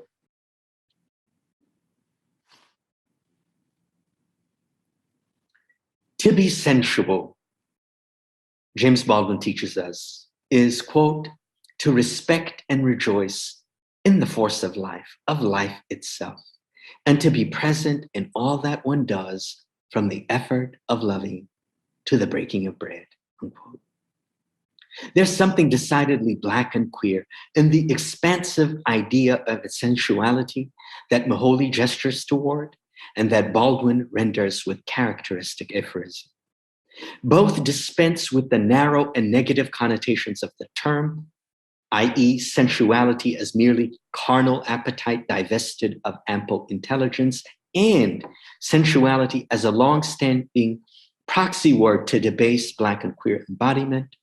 Instead, they double down on the term and, by extension, the resources of the flesh, as if to say, in this life, our body is our most elemental material, source and torque of the senses. Central to the idea and ideal of sensuality is intimacy, which is certainly an organizing principle of Moholy's oeuvre. Take, for example, one of their earliest works, Being, from 2006 ongoing, a series, quote, concerned with the intimate portrayal of the lives of Black lesbian women in South Africa, unquote, and which includes several nudes of couples sharing the daily miracle of each other's nakedness. Shot in both color and black and white, the series is a meditation on quotidian domestic Black lesbian life. For many of the photographs are taken inside the privacy of a bedroom and showcase the everyday body language of lovers, the sensuousness, as Moholy says, of bodies connected, connecting.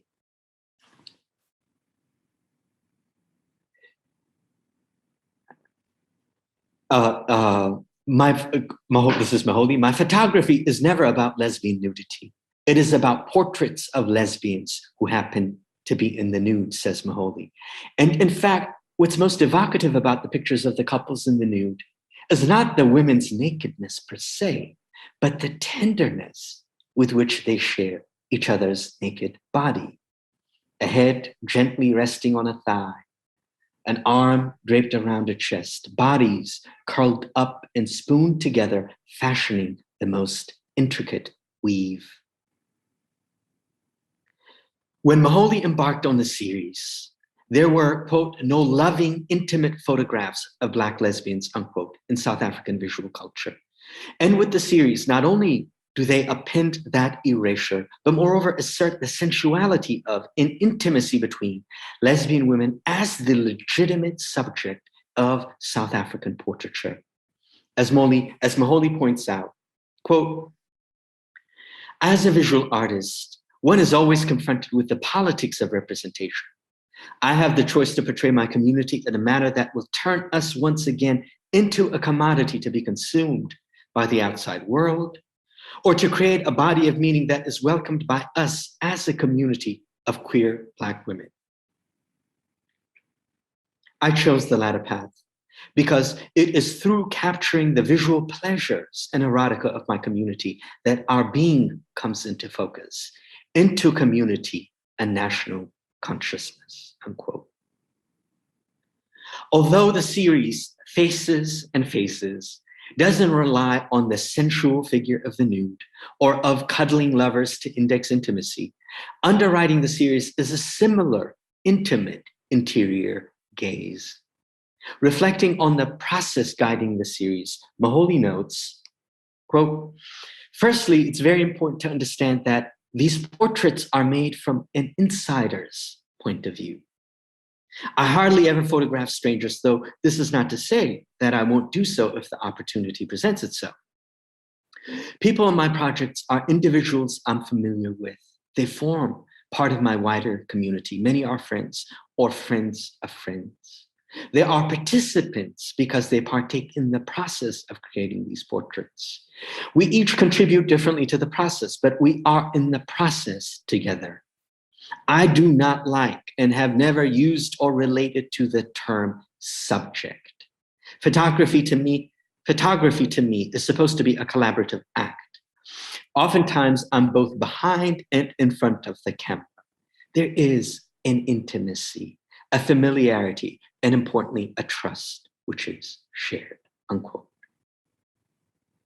It's worth underscoring that Moholy refuses the conventional nomenclature of portraiture subjects to refer to the people they photograph, but instead hails them as participants. This shift underscores how Moholy's art is born out of a particular ethical relationship, friendship and community, and also a particular ethical practice, collaboration. To concretize this point, as one example, consider from the series Faces and Phases, both the portrait titled Tumi Nkopani, Kwatema, Johannesburg, 2013, and the process of that portrait's composition.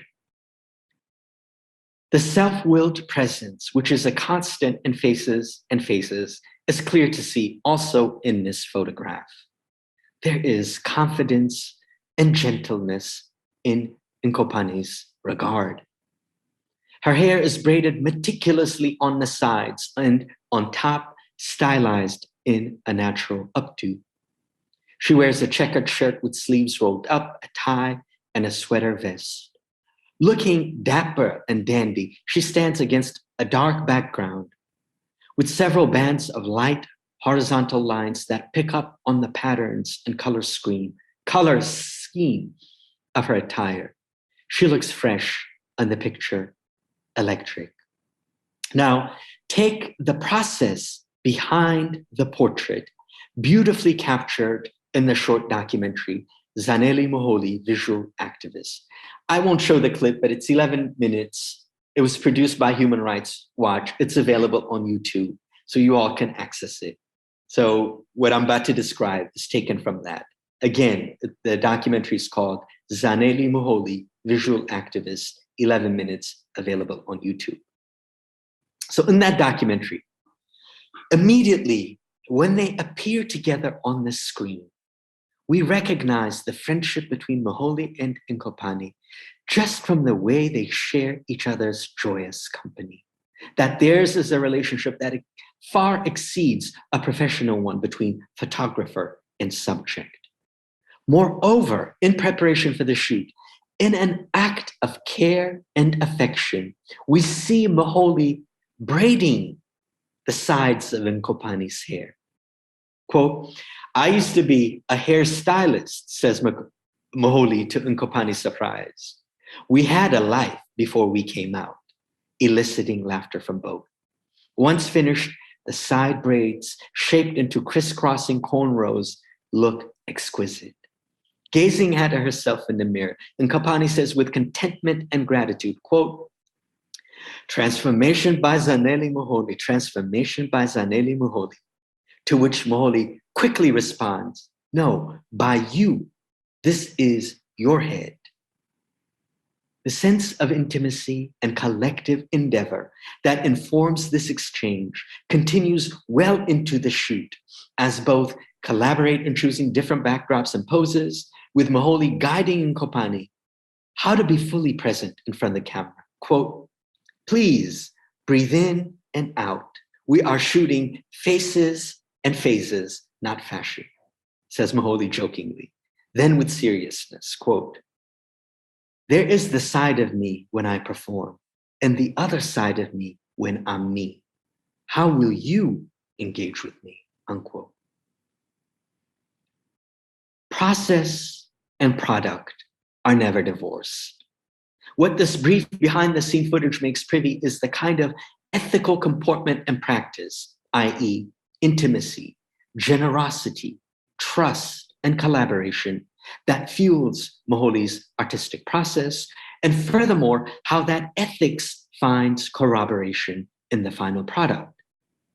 The self-willed countenance that we glean from each portrait of faces and phases is ultimately a reflection of the principles that guide Moholy's eye, an interior perspective able to see and translate into a picture the complexity and beauty of each participant, not an outsider's gaze predisposed to misreading or worse, diminishing the humanity of the other. And that interior gaze is sensual. If we apply a capacious understanding of that term in the same way Audre Lorde does in her gem essay, The Uses of the Erotic. Written from a decidedly Black lesbian feminist position, The Uses of the Erotic articulates the power and prerogative of the sensual, including and foremost how it mediates our interpersonal relationships. She writes, quote, "The erotic functions for me in several ways. And the first is in providing the power which comes from sharing deeply any pursuit with another person. The sharing of joy, whether physical, emotional, psychic, or intellectual, forms a bridge between the sharers, which can be the basis for understanding," unquote. We can readily apply Lorde's words to Moholy's art and venture to say what helps to authorize the mutually affirming gaze that comes through and through in faces and phases, and the symbiotic regard between photographer and participant is the force and felicity of the erotic. Of Faces and Faces, says Moholy, quote, "The project is not about me, it is about us," unquote. A statement that aptly characterizes how their art in general is in service of a larger political endeavor. That is, to visualize a community that's invisible and to empower a constituency under siege. From these are titles: Visual Sexualities, 2004, their first solo exhibition, to Being, 2006 ongoing. From Faces and Faces, 2006 ongoing, to Brave Beauties, 2014 and ongoing.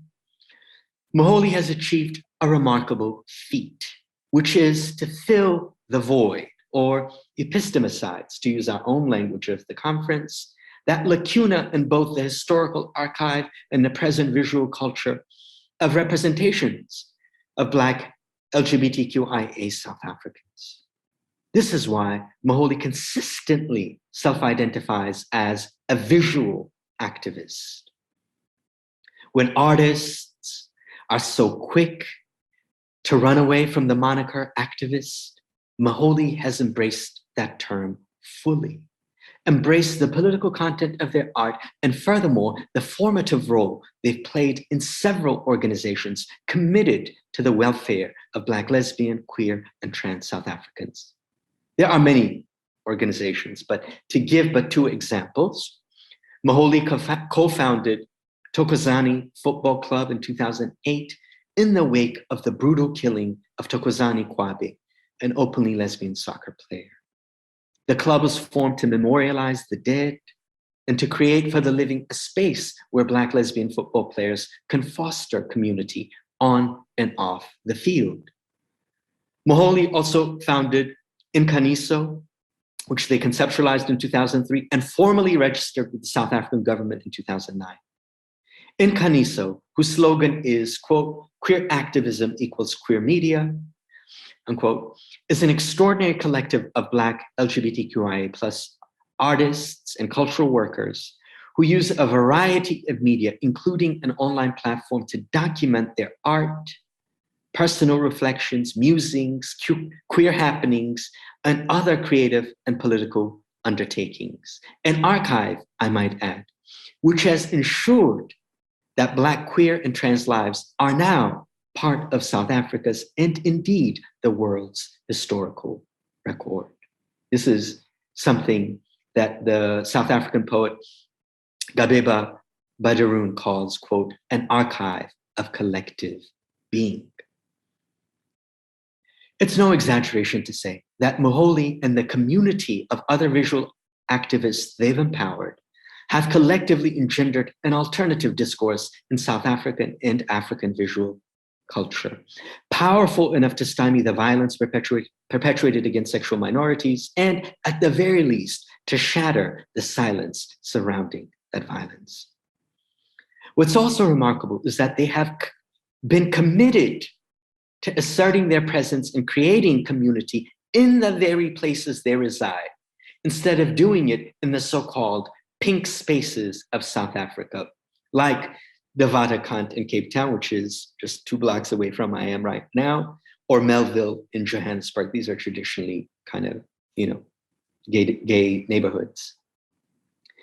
If you notice the title of each portrait of Faces and Faces, it includes the name, date, and not just the city, but the particular neighborhood where the image is taken. So the 2 images I showed from Faces and Faces, Gazi Tizuma's is taken in Umlazi, Durban, and Tumi Nkopane's in Kwatema, Johannesburg, both exclusively Black townships. By staging these portraits in the places where the participants reside is a powerful reclamation of that space as a viable, livable Black queer space, and not simply the place of injury, as it's often deemed in media representations or spectacles of hate crimes against sexual minorities.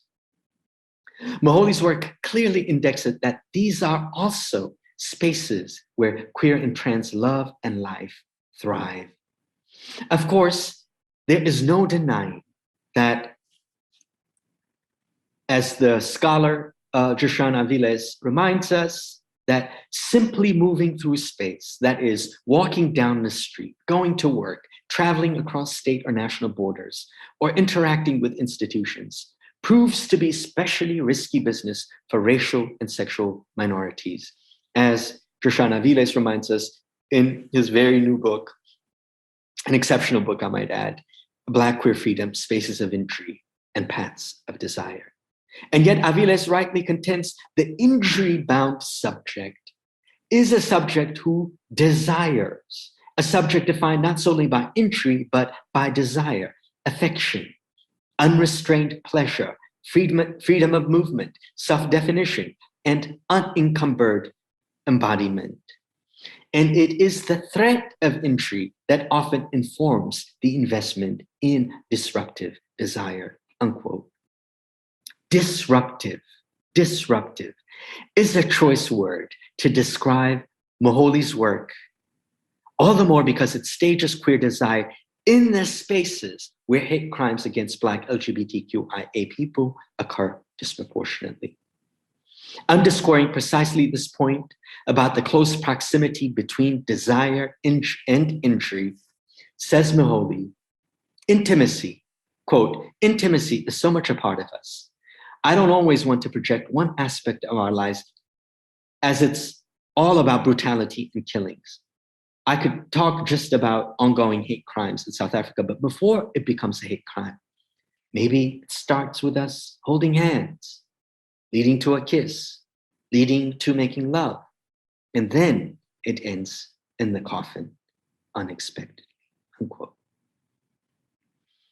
Particular or peculiar about South Africa is that it has one of the most progressive laws in the world when it comes to LGBTQI rights. In fact, its constitution is the first to prohibit discrimination on the grounds of sexual orientation.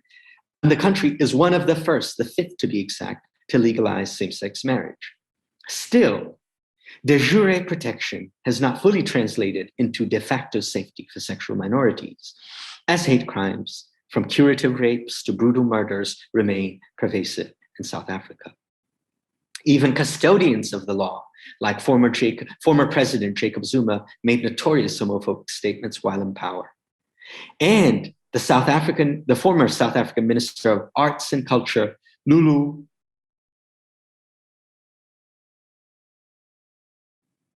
Nkigwana, trying to pronounce the burst of the last name. Forgive my mispronunciation. The former minister walked out of an exhibition titled Innovative Women, exhibition 2009, after seeing Moholy's nudes of lesbian couples that I showed above, claiming, quote, "Our mandate is to promote social cohesion and nation building. I left the exhibition because it expressed the very opposite of this. It was immoral, offensive, and going against nation building," unquote. An exclusionary mandate can hardly be called ours, and suffice to say, will always fail in promoting social cohesion and national unity, an irony lost on the minister. Not to mention the role of the artist, as James Baldwin reminds us, is to be, quote, "the incorrigible disturber of the peace," unquote. Also a point lost on the nation's top official arbiter of arts and culture. Of course, artists, especially Black LGBTQI+ artists, know all too well that transgressing boundaries is always a dangerous enterprise, especially when those boundaries have been and continue to be protected and policed by powerful religious, cultural, political, and medical institutions. We know also all too well that what our foes, be they moralizers or murderers, have all in common is the resistance and negation of our right to be, to define our look, to express desire and alter gender as we see fit. Why? It's so exhilarating to see how elastic the boundaries of gender identity and expression are in faces and phases. That gender is not a fixed category, static from birth to death, as normative conventions would lead us to believe, but instead a construct that one could tinker with, transgress, and transition into. Indeed, so many of the participants featured in Faces and Faces participate in gender fuck as an integral part of their identity and or self-expression, including trans participants who move beyond the threshold of their birth-assigned sex, and queer women who contravene normative gender expectation and presentation.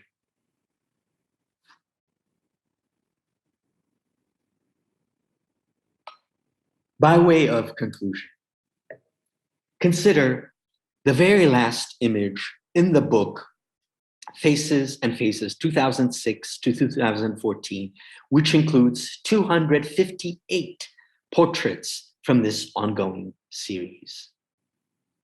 This image is unique in the collection as it features multiple people and not solo participants as the other 257 portraits do. It's also titled differently. Whereas the others list the name of the participant, neighborhood, city, and date, this one, coming as it does at the end of the book, is presented in the form of an announcement and a celebration. It's titled, quote, Mr. Lesbian Davidson, 2013 winners.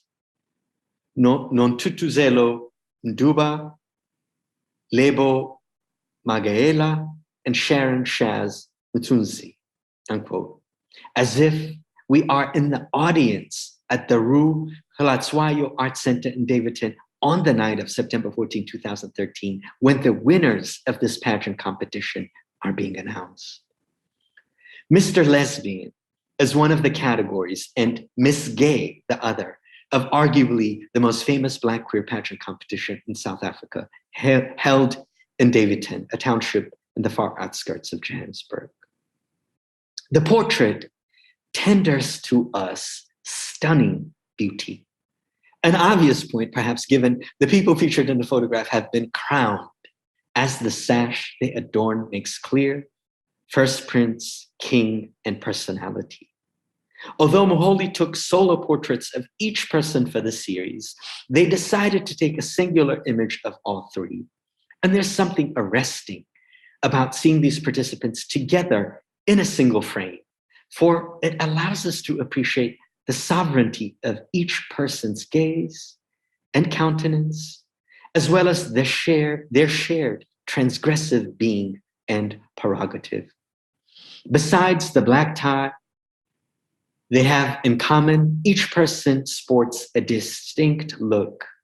Duba has on a two-tone, dark-colored blazer worn with white pants.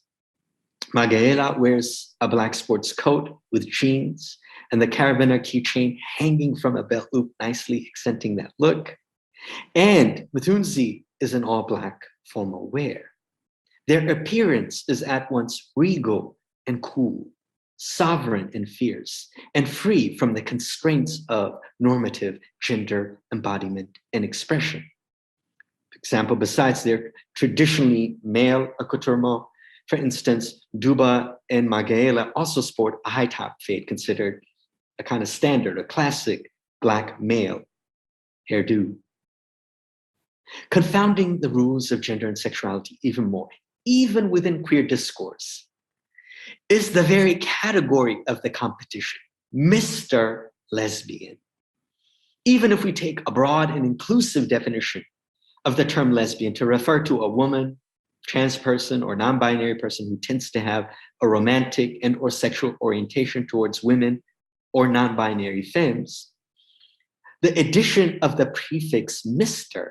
seems to complicate the very term it quantifies or qualifies, modifies, since Mr. is the title used to refer to and or address a man. The same is true of the other category, Miss Gay Davidson. What does it mean to qualify gay, a term so tethered to men and same-sex male desire, with Miss, a title prefixed to a young or unmarried woman or the winner of a female beauty contest? For one, these confounding designations authorize us to play with the idea of gender and sexuality and engender new terms and categories that transgress the binaries, even within queer life, gay, lesbian, butch, femme, masculine, feminine, so forth, which even as they enable over time can also disable new terms of desire, sexuality, and gender embodiment from coming into view. But African queer theory, as Zetu Matebeni reminds us, quote, deals with the pulling apart of the complex interaction between activism, citizenship, and identities. The space of ambiguity, often presenting unknowability, is fertile ground from which African queer theorizing emanates, unquote. Indeed, ultimately, what we glean from Moholy's incomparable work are extant faces and changing phases of identity and desire, why so many of their works is in serial form, ongoing and open-ended. My life, says Zanele Moholy, quote, is about our collective lives. It's about the lives of Black LGBTQIA individuals, especially human beings that I love, and especially those that I feel. I need to know who they are and why they do what they do, unquote. I hope from the readings, from my readings of Moholy's work, readings that are ekphrastic, personal, theoretical, contextual, and critical, you can see at the very least how Moholy's work is governed by an intimate gaze, at once personal and collective, aesthetic and political, enabling and ennobling, a gaze that licenses our right to look. Thank you.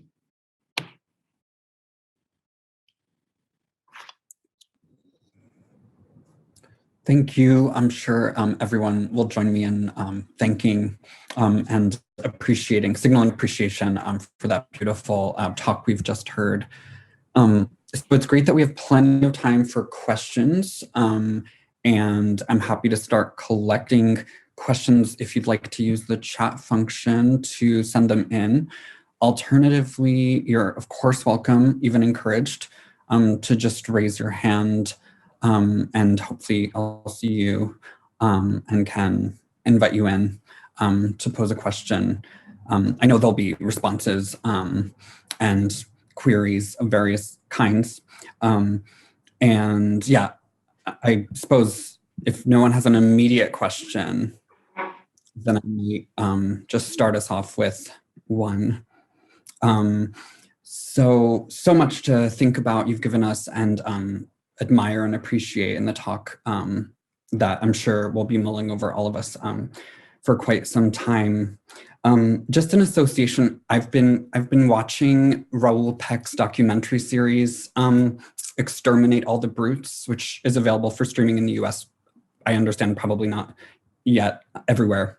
But one thing that thinking alongside your talk and in connection with that series made me think about is kind of the long history within photography of subjects, right, or co-producers of images who've claimed the right to look even without being authorized, because within those documentary episodes, Peck has chosen only to use images whose subjects, or again, co-producers, look back at the camera and so at the viewer.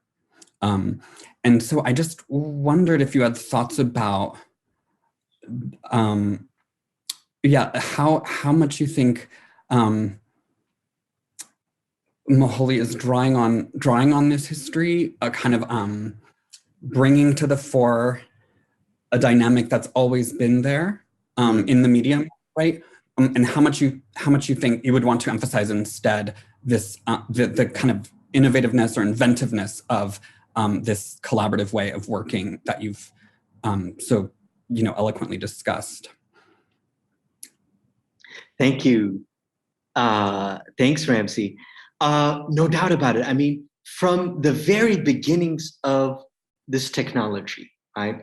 So for instance, if we go back to the 19th century, the most photographed person of the 19th century is Frederick Douglass. This is something that the historian John Stauffer has actually documented in a book on Frederick Douglass. So Douglass, even before photography, beginning with the immediate precursor of photography, the daguerreotype, right? And Douglass also has a beautiful essay called Progress in Pictures. So Frederick Douglass, of course, probably the most ex-slave, in addition to writing 3 narratives to help fuel the abolitionist cause, was also adamant in the way in which he was pictured, quite often with fists, to signal, right, this newfound, quote unquote, manhood, right, to signal his status as a free Black person and not one in chains, right? So from that period on, and beginning with this pioneering essay, Progress in Photography in Progress, it's available online, right? Black people have always used this instrument that was also put in the service of their dehumanization, right? So also around the same time, if we look at the Agassiz pictures, these were pictures that were taken of ex-slaves to render them a spectacle or to continue how their bodies were used as source of medical experimentation, right? We also see this, say, with the Paris Expo. One of the things that Du Bois did with the Paris Expo was he actually curated a photography exhibit of Black people with a certain kind of, again, regal bearing or with forms of respectability given at the time in the early 1900s. So much of the visual discourse vis-a-vis Black people was one of debasement, denigration, so on and so forth. And actually, this is a series that Moholy talks about, especially with their new series, Ngonyama Sonyama, Somanyama, Ngonyama, I reverse that, of their own self-portraiture, right? So that's in the American context, but also when you think about in the South African context, right? So from one of the first Black photographers, Ernst Cole, who also took pictures for Drum Magazine, Peter Magubani, Sam Nzima, who took the famous picture of Hector Peterson in the Soweto uprising, right? Black South Africans have also used that medium to wage or to undo the logics of apartheid. And as I quickly mentioned, in apartheid photography, the passbook that by law, so many South Africans had to carry included this mugshot picture, right? Again, to police behavior, right? So on and so forth, right? So Moholy is so aware, and you see this in interviews. I mean, just preparing for writing this, I've kind of sifted through so many interviews, well aware of the tradition of Black photography in general, and the tradition of South African photography. Now, they are intervening within that context, and specifically within South Africa, to show how Black queer people at the same time are rendered invisible, right? So we do have white South African portraiture, queer portraiture, but not Black ones, right? So all this to say, right, this is a history in which Moholy is so well versed, and something that we can easily see in the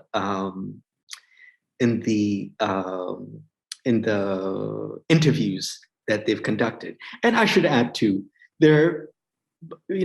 portraiture is also a key photography, a key vehicle of Black queer art. I think of, for instance, the work of Lyle Ashton Harris, right, of the self-portraits. One can go on. Or one of my favorite contemporary African queer collectives based on the continent, in Nairobi, Kenya, is the Nest Collective. And they've done extraordinary work. Suss them out, you all, the Nest Collective, right? And they have used this technology, again, to intervene right now, right, in the public sphere. I hope, Ramsey, that gets that. Absolutely. Yeah, thanks so much. I mean, I think in some ways it relates back to Serena's question on the last panel about surviving an epistemicide, right? What it means to survive an epistemicide or an attempted epistemicide. I think your talk reminds us, among many other things, that this is going to be a bit crude, but I think it's a really important reminder that we shouldn't take any epistemicide to be once and done or final, right? That the forms of resistance to those attempts at erasure or visibilization, right? Yeah, we need to think about hard together. Very quickly, Ramsey, just to underscore that point in terms of queer epistemicides, right? And something, I've spent a lot of time thinking about it is during the early era of AIDS, right?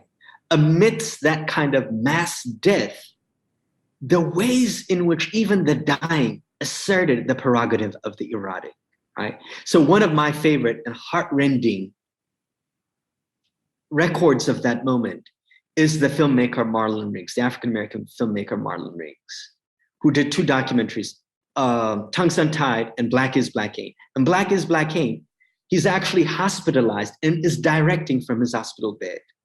And there's a scene that I love because he puts on this like house song, and on his hospital bed begins to move he's not fully able to do so, but begins to move. So even amidst that kind of epistemicide and death, there is that assertion of queer desire, which is indeed disruptive. Thank you so much. So Blaise has a question. Thanks so much, Blaise, for coming in with your question.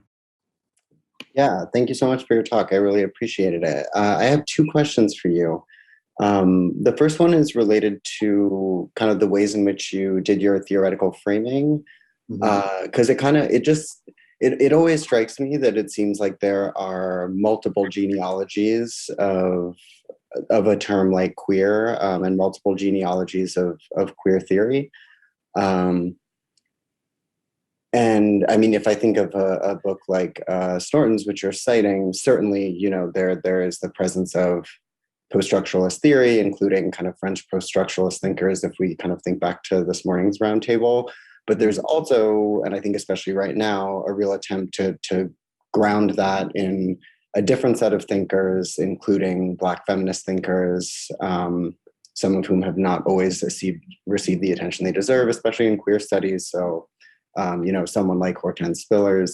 So my first question is basically just kind of, how do you view the genealogy of queer theory, and do you see there being multiple kind of potentially conflicting ones, or is it all really part of the same effort and body of scholarship? And then my second question is more related to the question of mediation, because an artist like Moholy, I mean, you really kind of walk us through these photographs and provide this really helpful and nuanced reading. And then, I can't help but think about the fact that often organizations like Human Rights Watch, which you I believe, correct me if I'm wrong, that was the specific organization you mentioned regarding the documentary on her, right? Mm-hmm. For me, there's always this tension, speaking of epistemicides, of, as soon as there's a group like Human Rights Watch that also is very linked to like politics and policy and economics in the region, there is always like kind of an inherent,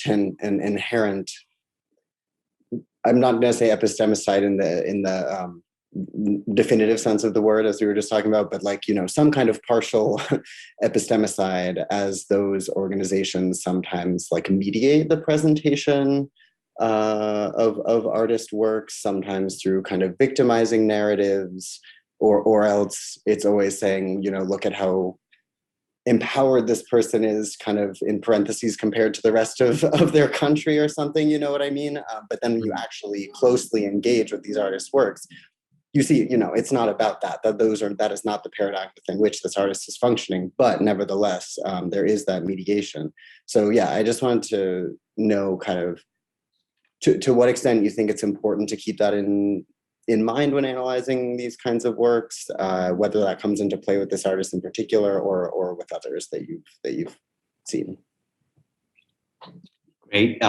Thank you so much, Blaise, for two great questions. Yes, the theoretical framing. I mean, I was deliberate in a way, like even before I get to theory, one of the reasons why, and even we could say in a kind of gratuitous way, why I include the personal anecdotes is that that's precisely how African-American theory or feminist theory, right, or queer theory often has emerged, right? Precisely in the absence of other theoretical anchors, that we begin with our own personal experiences as of the very source of theory, right? So that's why I said, for instance, with Du Bois and Fanon, these are like, you cannot get away with Du Bois and Fanon in Africana studies. And both texts imply the personal as a conduit to the theoretical, right?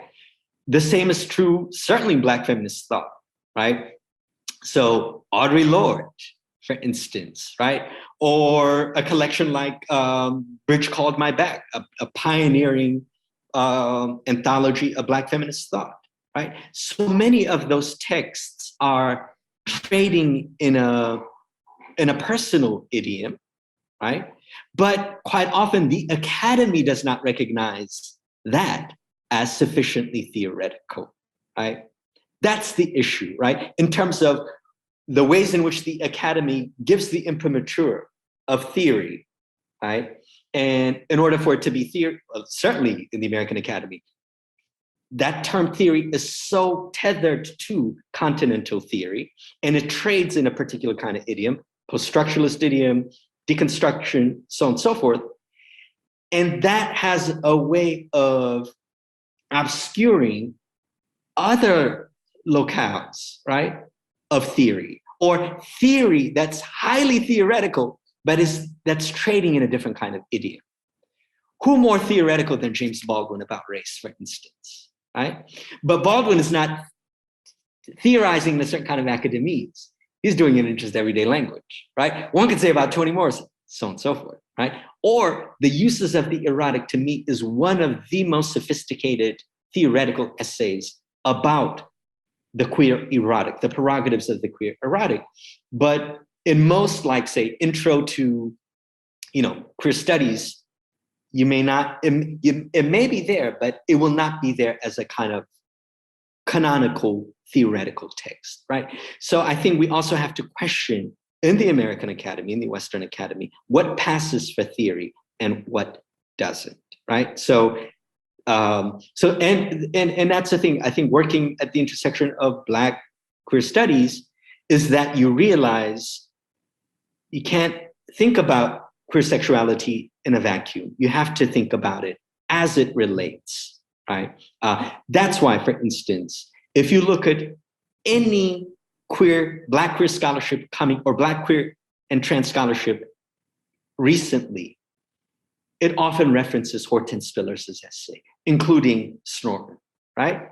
So, one has to wonder, why is it that Black queer and trans scholars are using this essay and not other, right, key formative texts in queer studies proper? I'll let that hang as a question. Now, your second point, you're absolutely right about mediation. I'm so glad you asked it, Blaise, because in the essay, now I mentioned the Human Rights Watch bit because I also want you all to see the documentary because of these central moments that I was talking about. But in the essay proper, I cited, but I actually mentioned Human Rights Watch in the footnotes and not in the essay proper. These are like citational practices that we all do, right? Who do we foreground? Who do we cite, right? Who do we privilege, right, in our work? Now, when it comes to the African continent, no doubt about it, right? It's such a fraught position to be in because on the one hand, we want to, and I'm speaking also about the Ethiopian context, or more recently, notorious examples in Uganda, or say the Nigerian context. Of course, we want to mobilize enough support to stymie the forces that wish our murder, right? So that's what the Nigerian legislation seeks to do about gay acts, sexual acts, and the same with the Uganda bill, the so-called Bahati bill, right? Murder, right? So in that moment, we want to use whatever power, whatever leverage, an international network of queer organizations to force, right, these countries not to impose these kinds of restrictions. But the bargain, right, because these are African countries, is you are striking a bargain with organizations who have no sense of interior life, right? So for them, Africa is what Ronaldo Walcott calls the queer unthought, right? Queerness emerges North Atlantic and comes its way in the South and have no concept of how life is being lived, right? The terms that we use to reference one another and to generate the desire that we do. But legally, at least, because we are at a disadvantage, we need these kinds of organizations to pressure, right? These leaders to, I don't know, to carve out some semblance of life, of safety, right? So as you rightly put it, it's a very delicate and fraught position. Thank you. Thank you. I mean, that was one very striking thing about the notion of rights in the talk, which I thought was maybe related to what you were doing with the notion of sovereignty, right? Like it's a counter sovereignty you're talking about, or a non-sovereign form of sovereignty.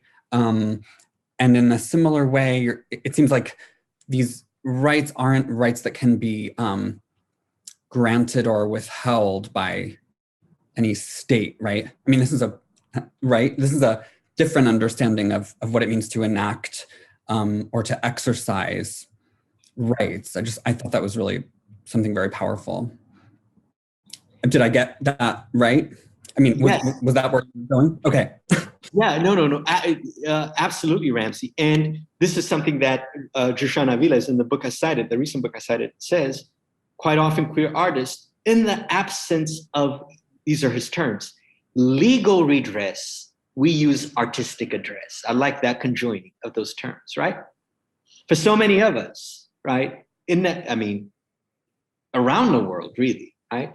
In the absence of legal redress, we resort to artistic address to intervene in the public sphere. And I love that term. Yes, counter sovereignty, right? And it goes to the point I made in the first session today about the term that queer Ethiopians use, Zega, which translates from the Amharic into English as citizen. I love that.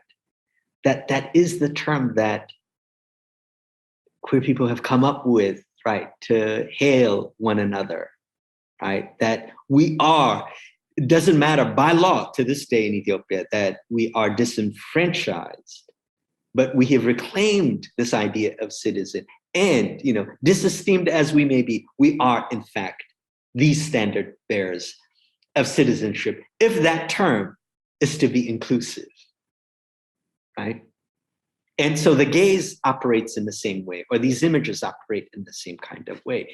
And think about it. So in 2009, the Minister of Art and Culture walked out of Mahony's exhibition.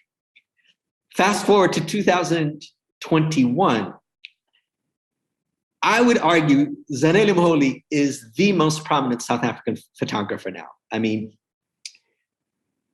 Even an artist, maybe, I would wager, I don't know, so maybe William Kentridge. And I say this as a photographer. So recently, David Goldblatt passed away, who's actually a famous noted photographer in South Africa, also Maholi's mentor and teacher.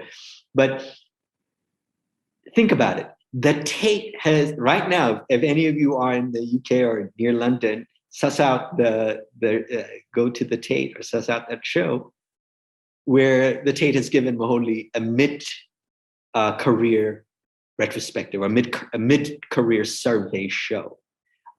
No, the Tate has not given that to any other South African photographer, right? So it's also what time does, right? And nationally too, at the new museum, Zeitz Mocha here in Cape Town, their work is part of the permanent collection, so on and so forth. So times can change too. Or it reflects that kind of paradoxical, right? The elevation of a queer artist like Maholi, but also at the same time, right?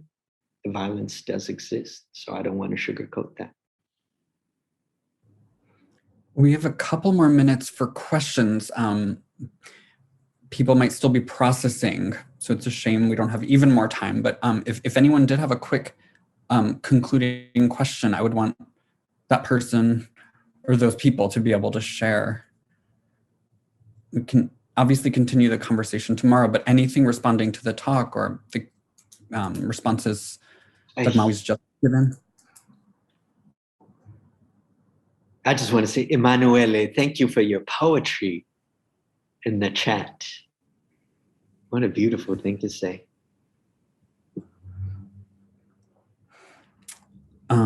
If it's the case that that maybe we're meditating collectively, mulling over what's been said and all there is to think about, then maybe I can just conclude by thanking you again. It's really been such a pleasure. Please join me in extending warm thanks and congratulations to Dagmawi for that beautiful, memorable keynote. Hey, thank you, everybody. Wherever you are, I hope it's cocktail hours, so cheers. Thank you. Thank you so much. Thank you. And see you all tomorrow. Thank you. Yeah, we can't wait. Looking forward to seeing everybody again. And yeah, just so much to say, but we'll try to say more of it then, I suppose. Take care, be safe, be well. And thanks for being here.